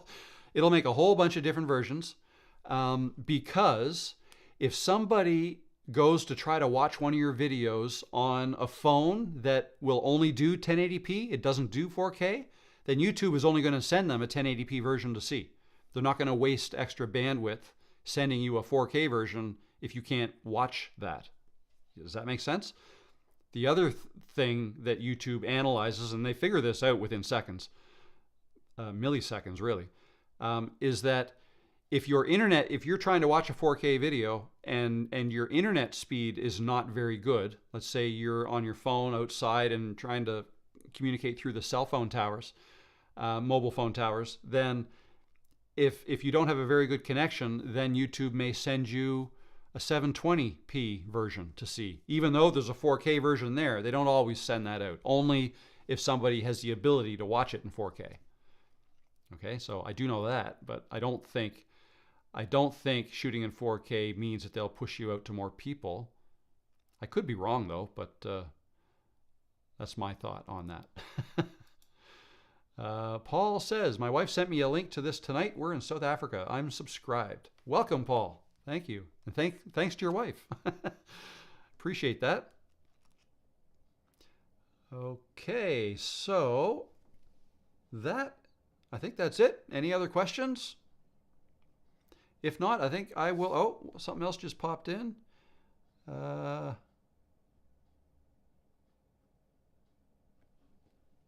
Ronald H. Oh, here we go. Ronald H. When making a 4K video, how much storage does, say, a 20-minute video take? 1 second. Let me check.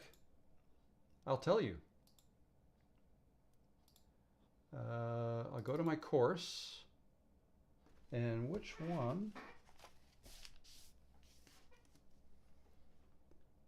Let me go to the upload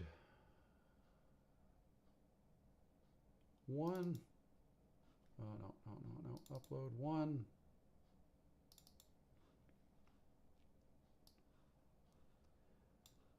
No, that's only 6 minutes. Sorry, I'm just trying to find one here, and I can tell you exactly.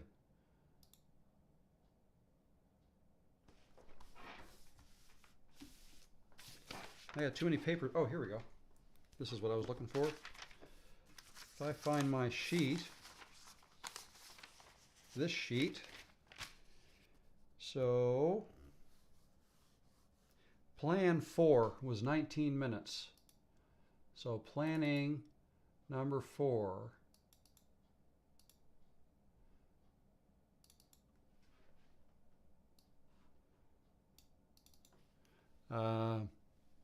Let's go with a sneak peek. This video is just a video. Now that you've got your bullet points or your outline all ready to go, the next step of the planning process is to set up your equipment. Okay, there's a preview for you. That's part of the course. This is a 19-minute video. Now, I know you said 4K, but I'll do some math for you. This video is 2 gigabytes because it's 1080p. If it was 4K, multiply that by 4. It would be 8 gigabytes, the video file. 8 gigabytes for a 19-minute 4K video. And that's full video. This is all, the entire video is me talking, I think. Yep, talking about cameras and and I showed some B-roll, my setup and audition. Yeah. So yeah, that is, so there you go. So 8 gigabytes. Now, if you want to make it even smaller, you can. You can make them smaller by modifying the bit rate. You could render it out to a smaller bit rate as well.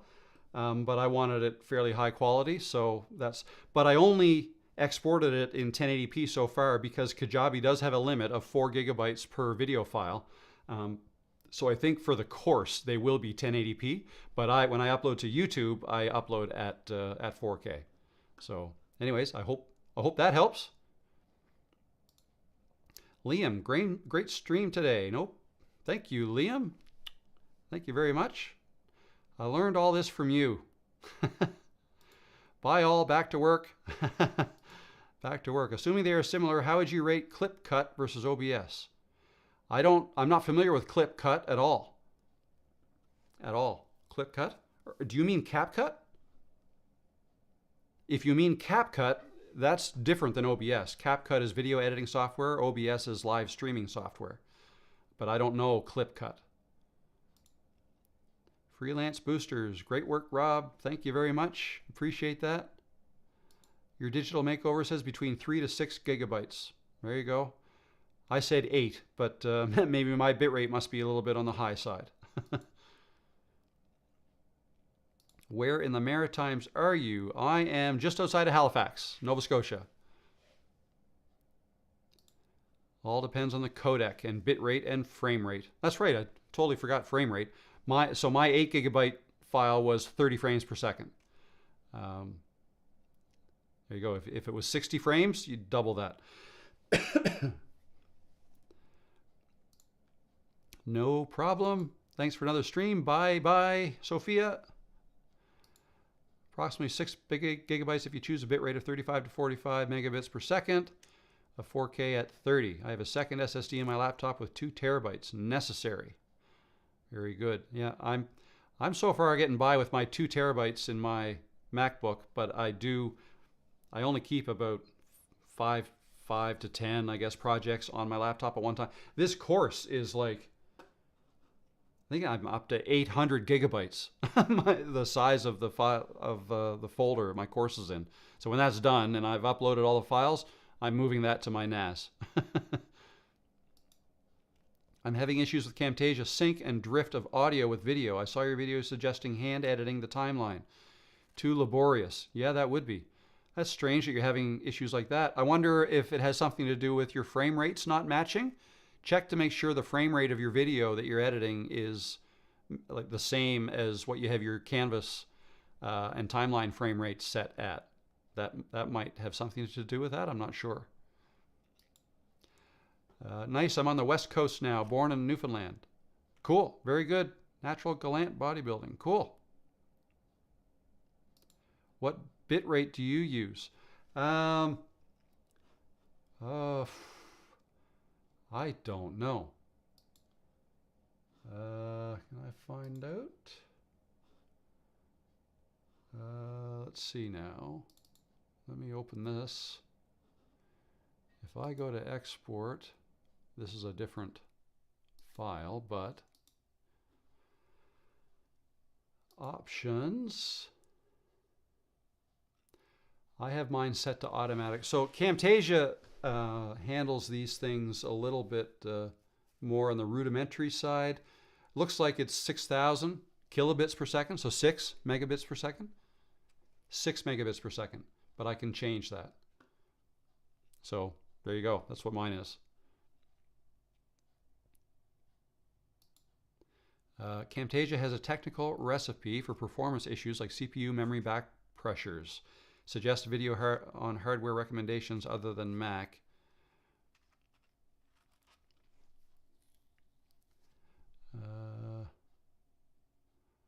I'm not quite sure what you're asking there, and a lot of that is a little bit above me. Back pressures. Memory back pressures is over my head. I don't know what you mean by that. I found that the software really makes a difference. For instance, once I went to Final Cut Pro 10 from iMovie, a lot of those types of problems disappeared. Okay, very good. Yeah, Final Cut Pro, yeah, that would be an upgrade over iMovie. Cool. Okay, cool. Where are we?